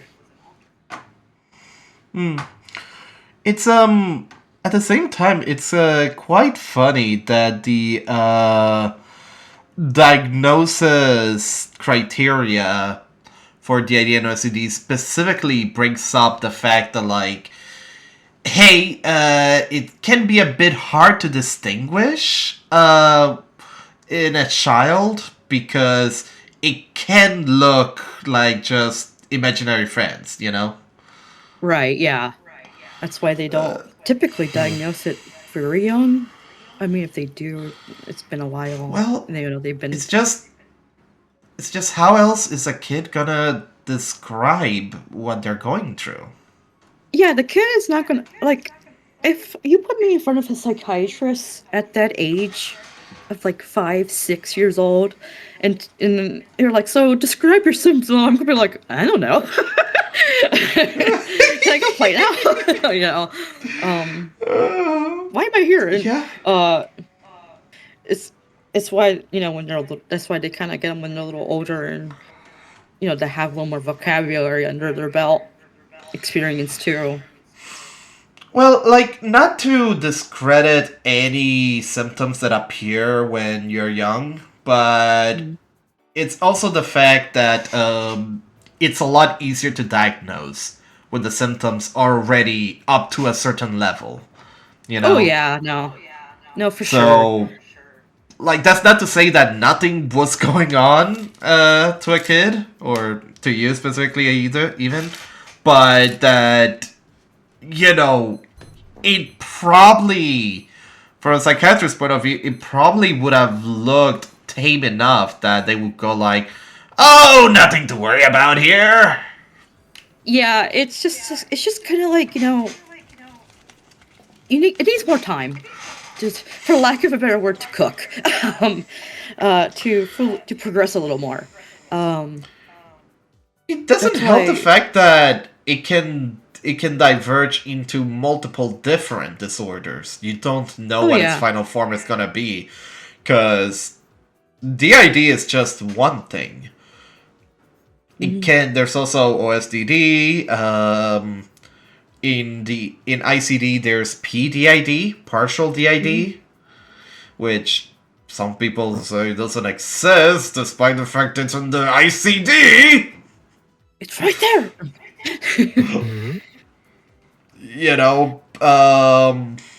PDID, dissociative disorders that maybe don't take the form of polarity, but are still dissociative disorders, and from an outsider can look like DID, especially if you pair it with a personality disorder, right, like BPD.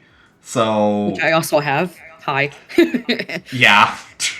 Yeah, so you can see like how in this case, if you put that combination, you end up with something that from an outsider's, because remember they kept peeking into your brain, from an outsider's go like, yes, this clearly looks like DID. Also, we got a stretch and we got an ad break coming. Ad break, yeah. I have something to add stretch. after the ad break. Yeah. Stretch that spine because it hurts.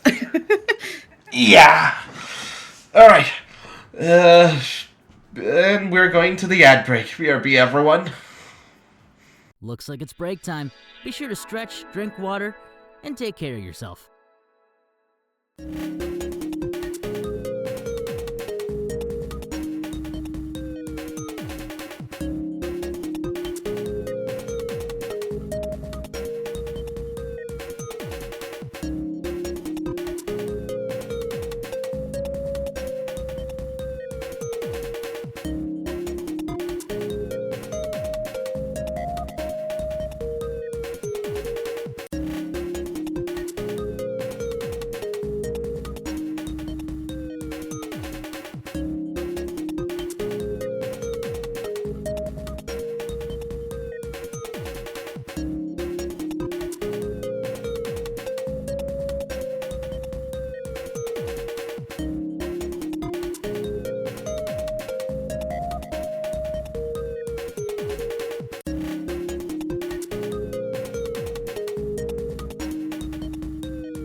Thanks so much for waiting. The stream will be back momentarily.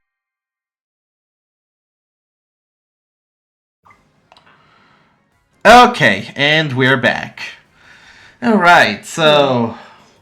Umi, what were you gonna say with regards to what I said before?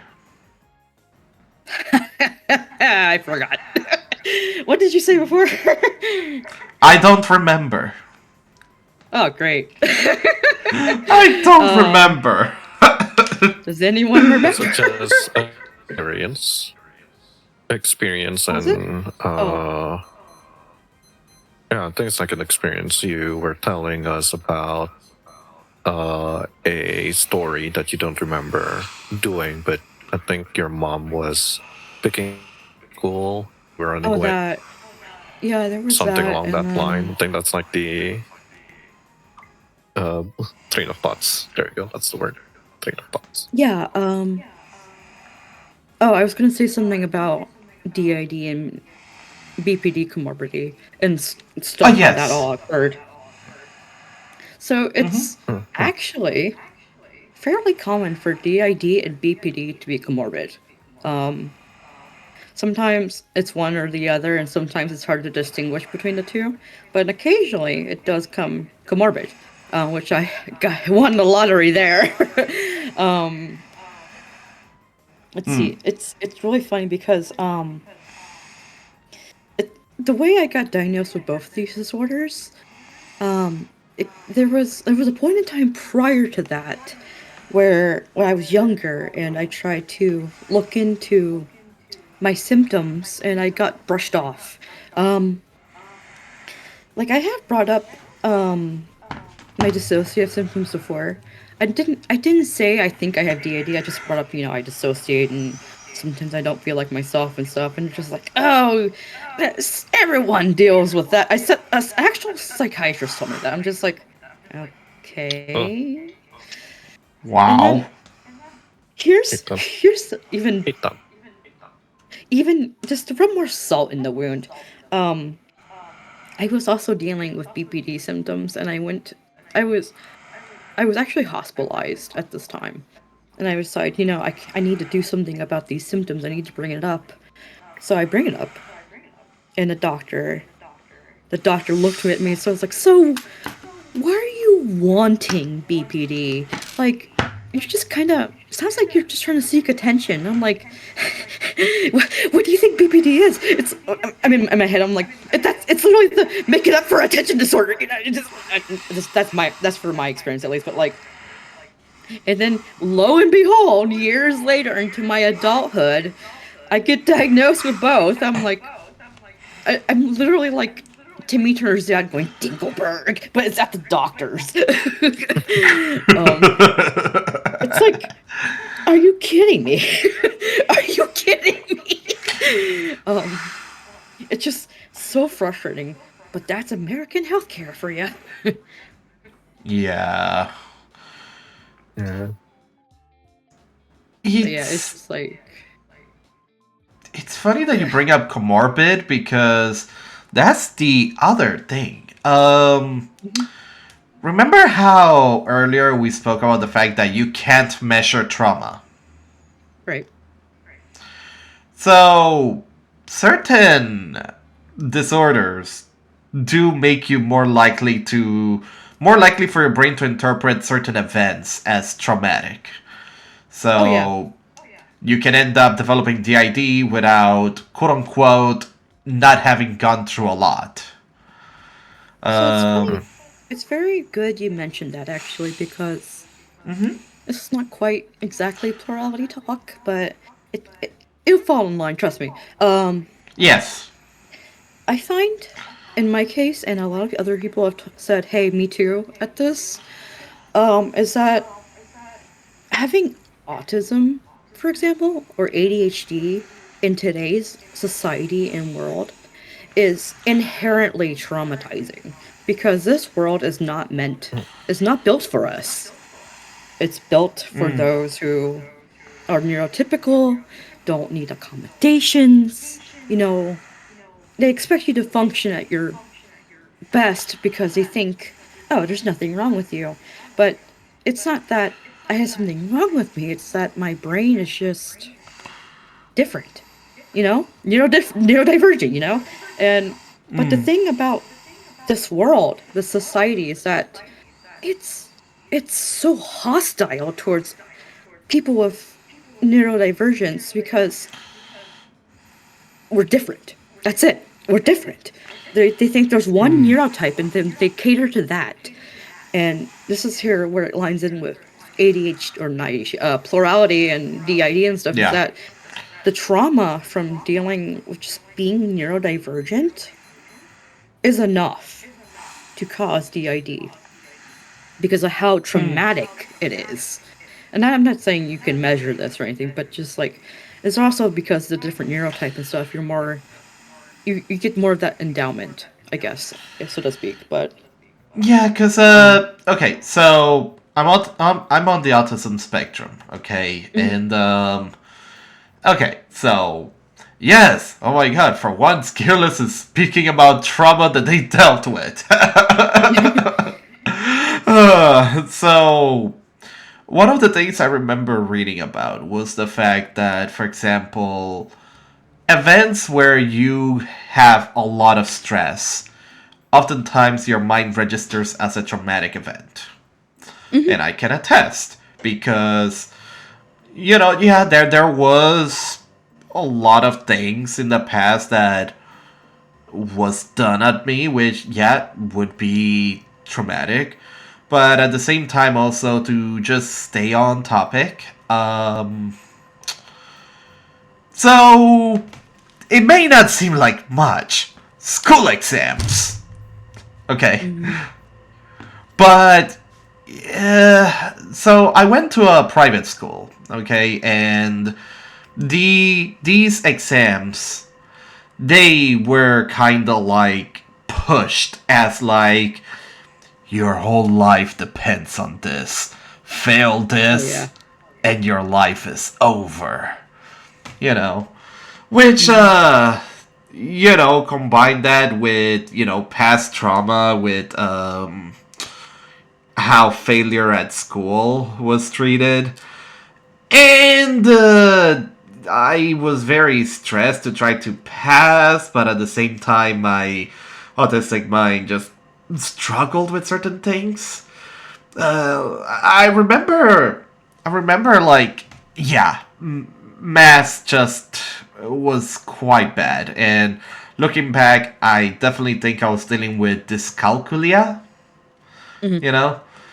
Because if the problem wasn't given in a specific way, I would not be able to process it. But also, let's be real, the way that math questions are put out is just BS. Oh yeah, trust me. I understand. Yeah. And not helping facts is the way that like the school does it all. Where basically when you spend like 2 years preparing for these exams, okay? At every second, you know, the importance of these exams stress to you. Like, you gotta repeat 2 years if you fail this and all that, you know? And like, the exams are spread out throughout a week. And, we're not like in our familiar classrooms. No, we are basically anyone who is part of the same grade that is taking the exam. We're all put out in like this sort of gym area, makeshift waiting area, as we wait our turn to take the exams. Yeah, I remember that in my school too. And, you know, it may not seem like much, but I always look back on that as like something I definitely don't want to go through. Like, my fondest memories really was everything that came after that. Right. Because, you know, I'll probably save it for some other time, but, you know, there was some genuine good things that happened after the exams were over. But to get back to the topic, yeah, being on the spectrum, this sort of event was rather like, and that's the other thing. It may not feel like it should be traumatic. It certainly didn't register as trauma, but it definitely got me anxious to a certain degree. Yeah, no, that's something I, again, not a professional or anything, but just someone who's experienced similar. That definitely does sound like a traumatic event. Unique to your case, of course, but it's also, valid. It's kind of Yeah. like, for the longest time, I hated my voice because some kids would always like make fun of it for how low it was and how weird. I had a lot of allergies like growing up, and I was really nasally, stuffed up, and people would make fun of that. And for the longest time, I just absolutely hated my voice, and I was scared to ever show it. And it was like it's kind of a miracle I got over that to a degree, and I'm here now talking into a mic, and With your lovely voice, dear. thank you. It took a lot of unlearning that, but it was traumatizing because that's something I can't help,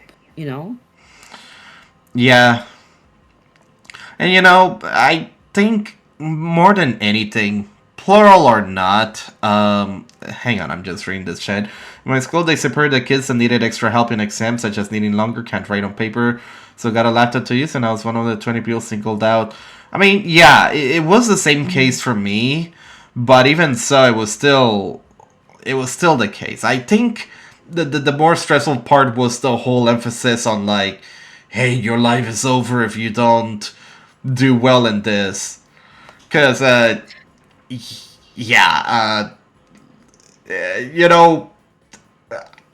think what I find most frustrating is the fact that it was pointless. Because Exactly. Guess what? I still made it onto uni, despite the fact that I failed said exams. Yeah, no. I don't know how familiar you are with the SATs here, but it's basically the same thing for the SATs. And they're like, your life depends on the SAT. If you do fail this test, it's over. You might as well just do nothing. I don't know, but like, I pretty much went through the same thing you were going to. I was like, kind of like, oh god, oh god, oh god, and then I ended up scoring the highest in reading in the whole school. So that's cool, I guess. But I'm just like, you're telling me I had nothing to worry about because I failed math. I failed the math one, but did excellent in reading and writing. But I was still fine. I still went to college and stuff. I didn't ever finish college, but I was still able to go to college. I'm still here. I'm doing things. Just like you're telling me I went through all that stress for nothing. Like, are you serious? Like, why do you do this? Kids, nonetheless. It boosts the school scores. No. No, I'm with Gearlis. That's pulling Vincent's memory, right? Like, yeah, no, those tests are usually there to boost the school score to make them look good, and I suppose it's not really trauma, but yes, Vincent, I'm gonna share this. It's because we're never diagnosed with anything. Well, up until recently, we got or at least Vincent got diagnosed with depression. But at the same time, even me and Vincent looking at that paper, going, "Gee, no shit." But talking about those tests, Vincent did an aptitude test. I kind of vaguely remember going with him back then. It was run by the school. Vincent also went to the private school, and it was basically him going, should I really chase down my filming dream? So he took that aptitude test, and it was kind of close. I think the aptitude test kind of recommend him to do more writing, journalistic writing, which he's like, I mean, I could also do that with films, can I? But the thing that I did kind of cackle, and again, I feel like it's we are not diagnosed, but I feel that that's one of the many signs. Is the counselor woman look at his test result and going, I feel like you shouldn't be going to college because you do not have the mental capacity, I think that was her word, to go to college. I think you're just gonna fail even if you chase your dreams unless you're working hard and yada yada yada. And I feel that's, I don't know, I guess we're trauma dumping right now of like that we're all trauma dumping out. And it's we actually finished, even though we got a bachelor, an associate degree. We didn't even get our bachelor degree because Vincent at that point was, at least all of us was like, we do not want to go to school anymore. Classes are annoying. We don't want to do tests. We just want to go work. And yeah, he managed to finish and got his associate degree, which is kind of useful, kind of not. I mean, we got work as a, but other than the VTuber stuff, the editor. We edit videos, audio, whatever.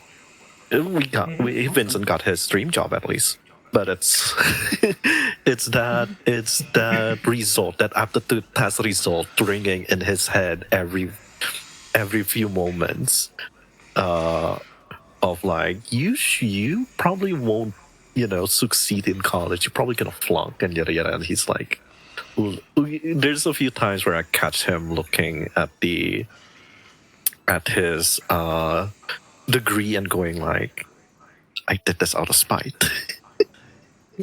So yeah, no, those tests are just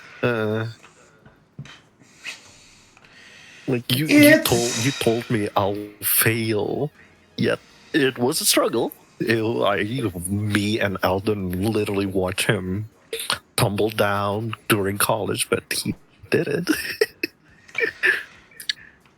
I feel like you should tell a 16-year-old or something with wishful dreams of like, you're gonna fail college, kiddo. I'm sorry, love. I think you're gonna fail. I don't think you should be doing that. Who even says that? You don't say that to anyone, not even an adult. You don't tell that to a 16-year-old. You don't tell that anyone. Don't to anyone. I'm sorry. I'm sorry that happened. But I'm so glad you guys made it through college, because that's something I would have done if it weren't my chronic illness in a way. No, again, I feel like at that point, I feel that's Vincent's like wake up call. Like, you're probably either having ADHD or you're autism in some capacity, right? But it's no, he took that as I'm gonna prove this lady wrong. And I guess I'm a proud mama because I saw, I saw him going through it. I helped. There's a part that I helped, but which I think that's like I don't know. There's like a lot of my plural friend, a partner, plural partner of mine, because I date two people from this system.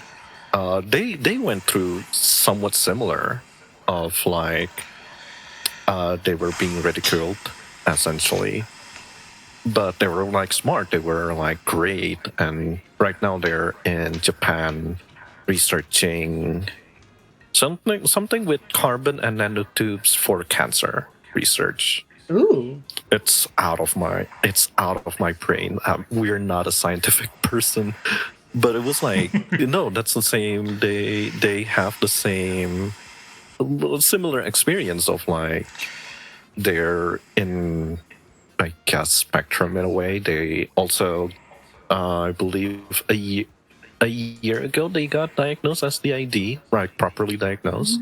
I met them in a Tulpa community, and that's also a funny thing of like I had a lot of friends who I met in Tulpamancy, the servers community, and now they're like, no, I got diagnosed as DID or OSDD.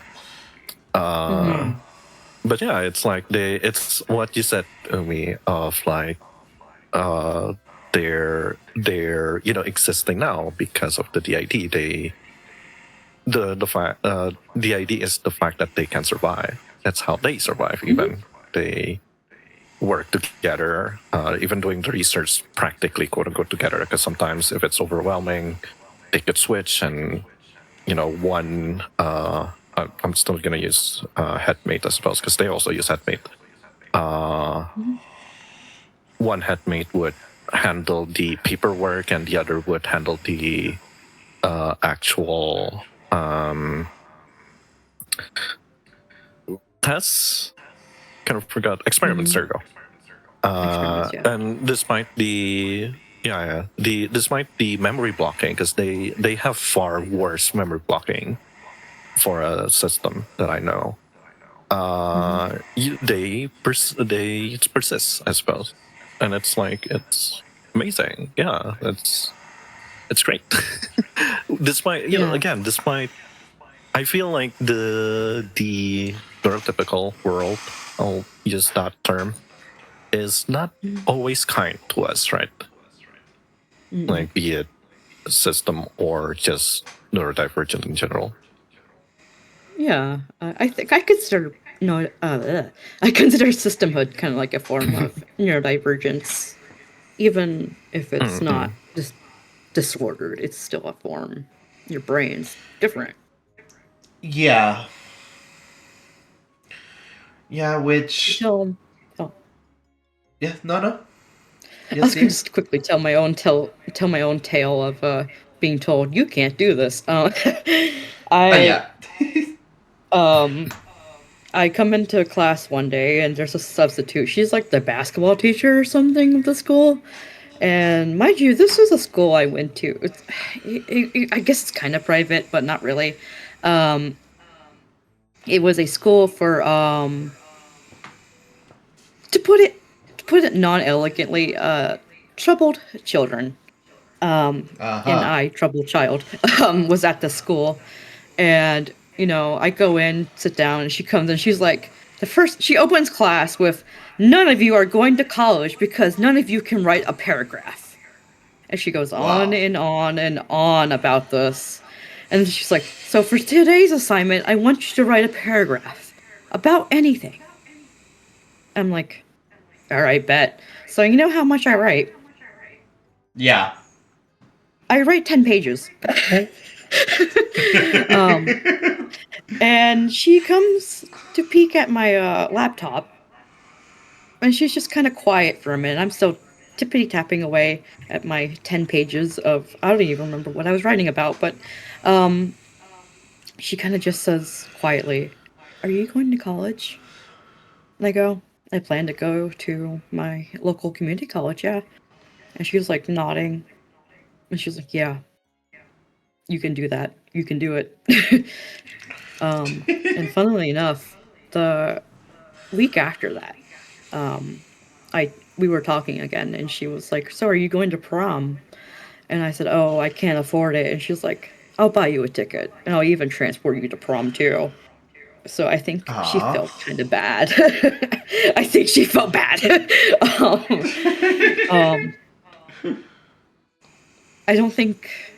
I think she was trying to like give us tough love or something, but just didn't come off that way. I came off as a challenge. Also, thank you for the follow, Watercat.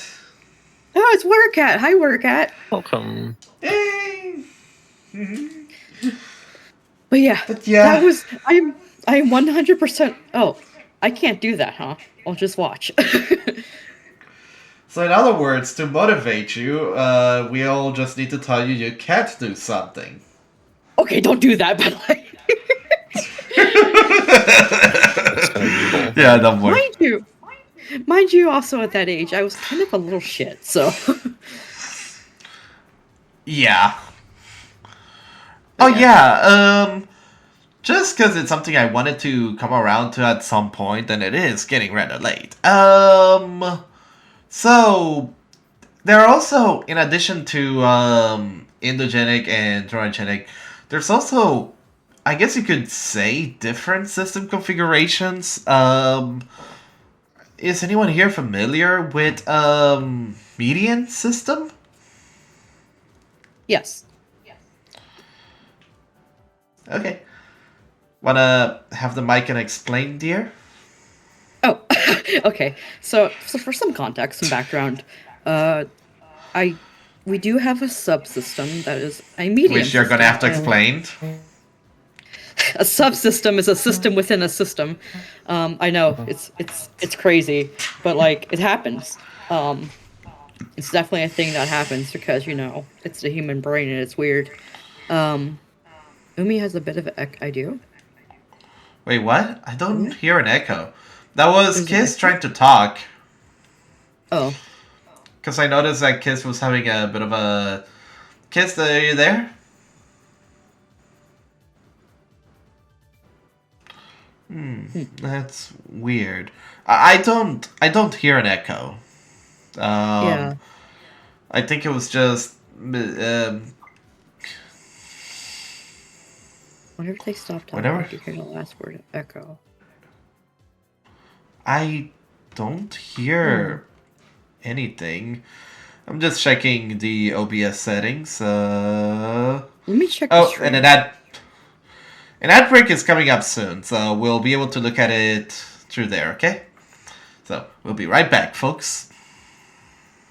Don't click away. We'll be right back after these messages.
Still watching? Awesome, because we're back in action.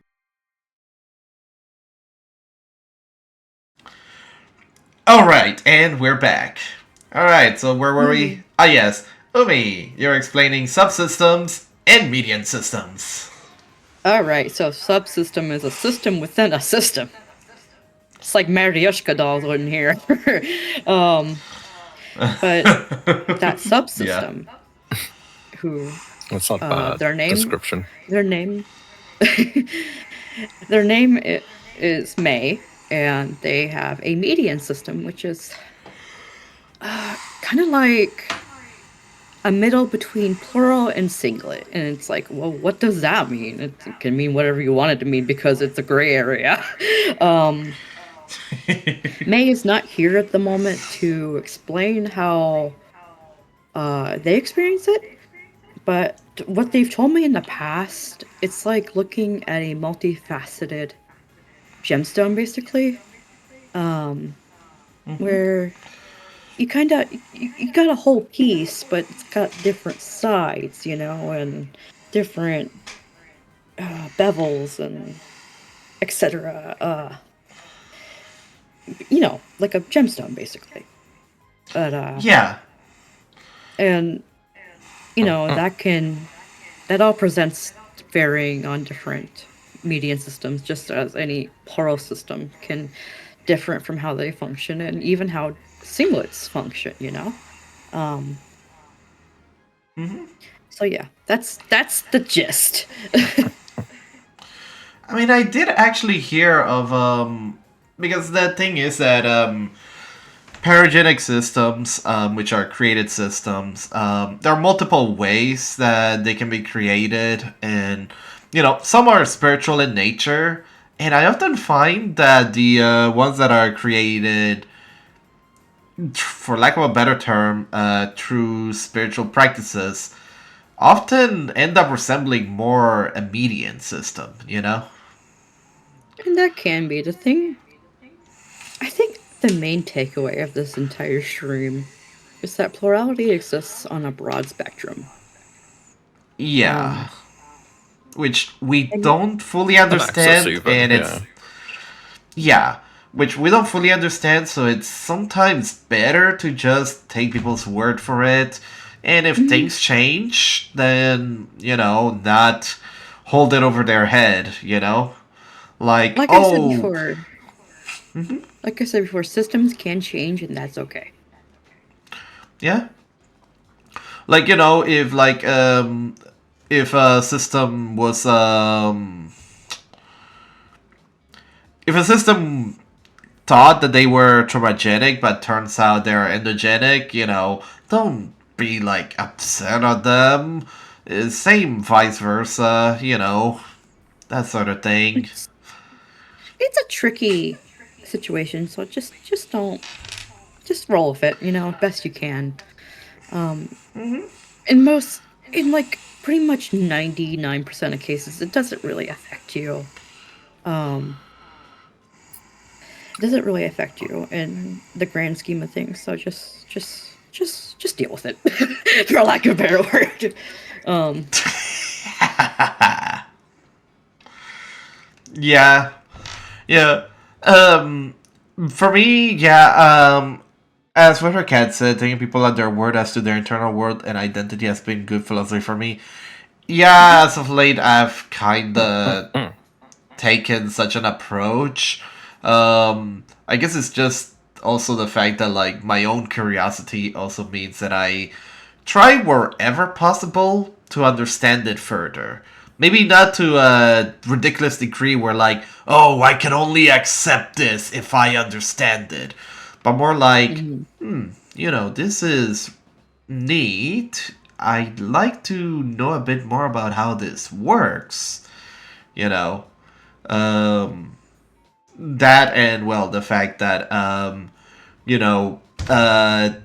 just saying it right to my audience, yes, there was a time when I was exploring whether median did fit us. It's still something figuring out. But, as I joke with Umi, there's a 1.5 Gearlis.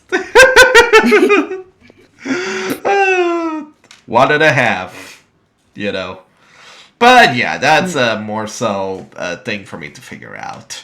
But yeah, no. Down to you being median or plural, I think we'll all have your back. Because we like you. Same. And it's what friends do, right? At the same time. That is true. And I'm really glad to have such amazing friends as the many that I've featured on stream. Kiss, Vincent, Bata, I'm really grateful to y'all. And Umi, the only reason you're singled out is because I wanted to say instead that, I'm very grateful to have such a loving partner. I'm glad. No, I kind of figured that's why you were leaving me out. Yeah. In fact, ironically enough, a discussion similar to what we had with this stream is actually how me and Umi met. Because I was like, yeah, actually. I was like, hey, so, we're both VTubers here, and also, I'm studying a lot of things involving Plurality. Yeah. This was, I'll just say it because I'm fairly open about it. This was back when I was in my quote-unquote past life in VTuber terms, where I was openly a plural tuber. You may have known me, you may have not known me. But actually, that identity is one of our alters as well, and she recently came back after a what's the word? Dormancy. Yes. And there was a lot of shenanigans that led me to this direction, and I think we're in a good place now, headspace wise. But basically, at that time, I was very openly plural. I still am to a degree, just kind of like if you talk about it, then yeah, I'll talk about it to you. But Gearlis had reached out to me, and it was funny because I had seen them around. I think it was on Twitter, actually, when I was briefly using Twitter. And this is getting off topic, but I just remember seeing the DM message. I was like, oh no, someone's gonna yell at me. And just like, hi, I want to be your friend. I'm like, oh, okay. By the way, you're also talking about plurality. That's great. I'm studying plurality. I'm like, oh, okay. That's also how Gearlis poked Vincent and I too. Like, you're also like Toplomancy, and interesting. I'm studying. I'm like reading about it. Could you ask me about so and so and so and so? And then Vincent's like, you probably should ask kids. I'm not. Because Vincent's kind of troll like, no, plural stuff is like kids stuff. If you're asking about queer activists, it's like Vincent, but plural activists like me. Yeah. Yeah, no, I got all the queer stuff figured out. By the time I reached out to you, I was already very open, non-binary, and already all that stuff. I basically had. I even asked Vincent about it.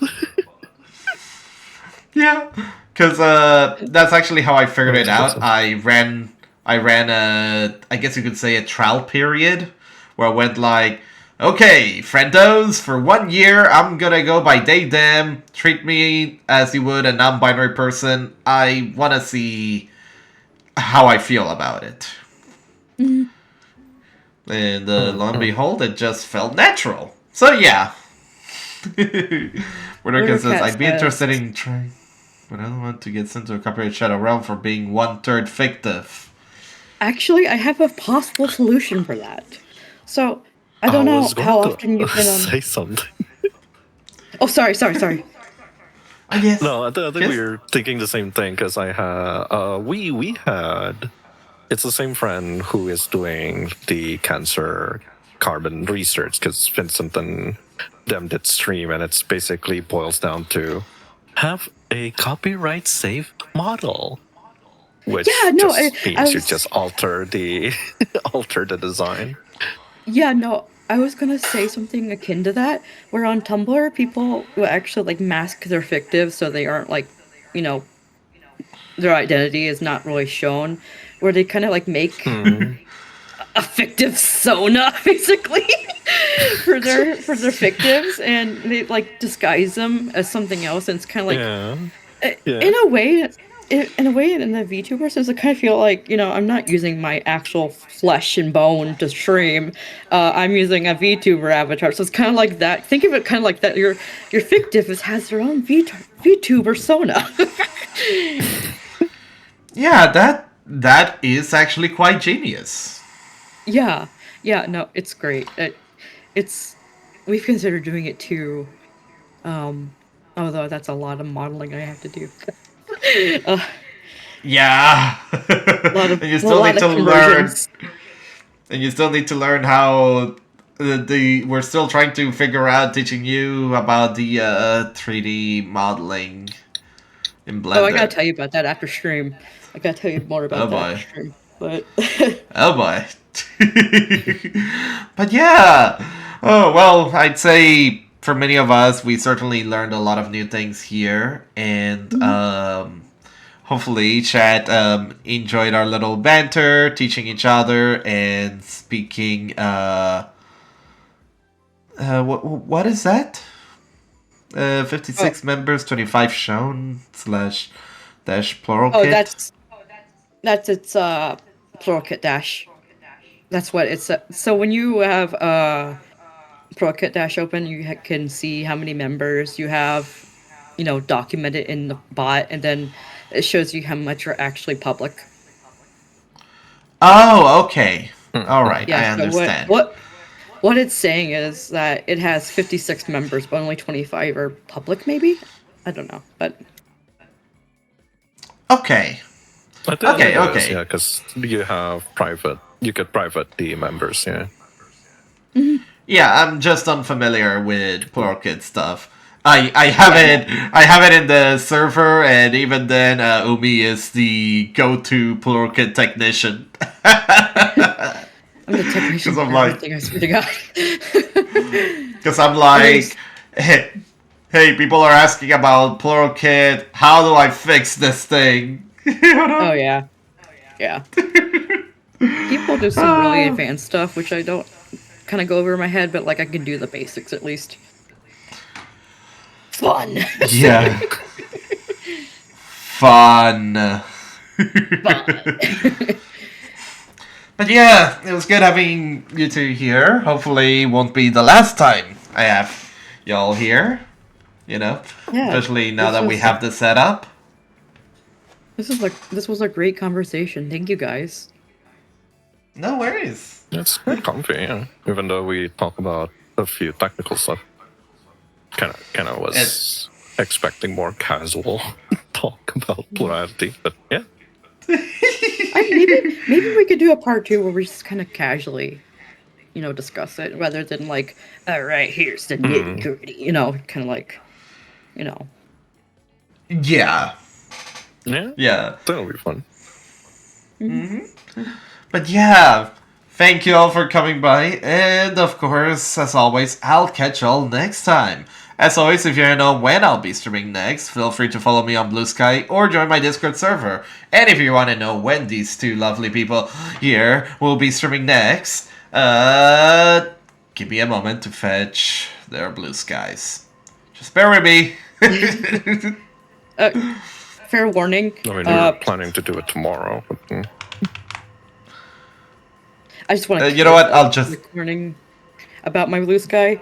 I am a quote-unquote spicy artist, so be careful. No, then that's the same with Vincent. Our account is 18+ oriented. Yeah. We are because what me and Vincent like, or it's also because of our work. We are loot audio editor and roleplay artists. Yeah, just don't. If you're at work, don't open up my bootstrap. Actually, I think it would probably be safer to just link the Twitch, especially since I can use the shout out. Especially since I can use the shout out feature. So let me see here. I think since you have Seri, you could do the exclamation mark MSO to do multiple. Oh, can you send me how? How to do multiple? It's just the same as name 1, name 2, something like that. Okay. It's on the chat. Yep, I got it here. For pushing that in my head. Yep, now I just need to fetch the links.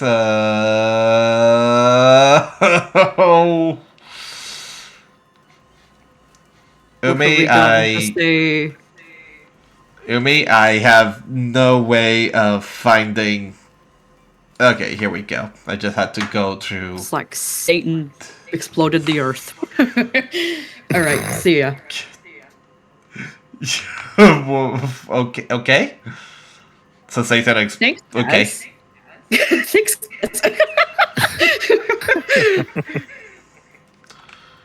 Yep, Cast Gaming. Okay, and then I just gotta fetch the Vince one. Oh my god, I'm right there. Okay. Let's see there. There's a bus, and then the Twitch. Yep. Okay, let's hope this command works. 3. Oh wait. That wasn't gonna work because I just put in the link. Okay, let's see here. Intense link making. This is a lot of hard work, you know. No, it's okay. It's like me trying to. A person who watches people Vincent stream, it is a hard work. Yeah.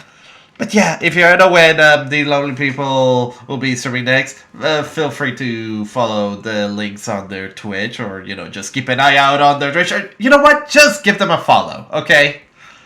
Please. Thank you for reminding me to put the next stream in the calendar. I have a calendar widget that syncs with my Google Calendar, so thank you for reminding me. No worries, dear. You know how it is. Yeah. Alrighty, well then. Please stick around. I will be organizing a little raid. So, till we meet again, stay cool, stay fresh, and remember to hydrate lots. In fact, let's all hydrate one last time, please. One last for the road. I don't know why I'm lifting my bottle up at the monitor, like you can see it.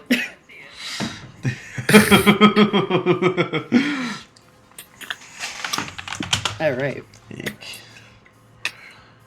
There you go. Let's see here. Nice water. Oh, we gotta stretch. Yeah.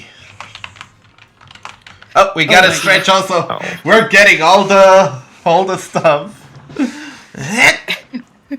Ow. Yeah, you're a little late, unfortunately, but that's okay. There will be a VOD. There will be a... Yep. Umi made sure that I actually saved this VOD. Yeah. A lot of people are like, I'm not gonna be awake. I'm like, oh. Yeah. I mean, well, it is. It's safe for like 2 weeks at least, apparently. Yeah. There's also that. Yeah. But yeah, till we meet again, stay cool, and ta-da for now. Raid organized, and we'll get going.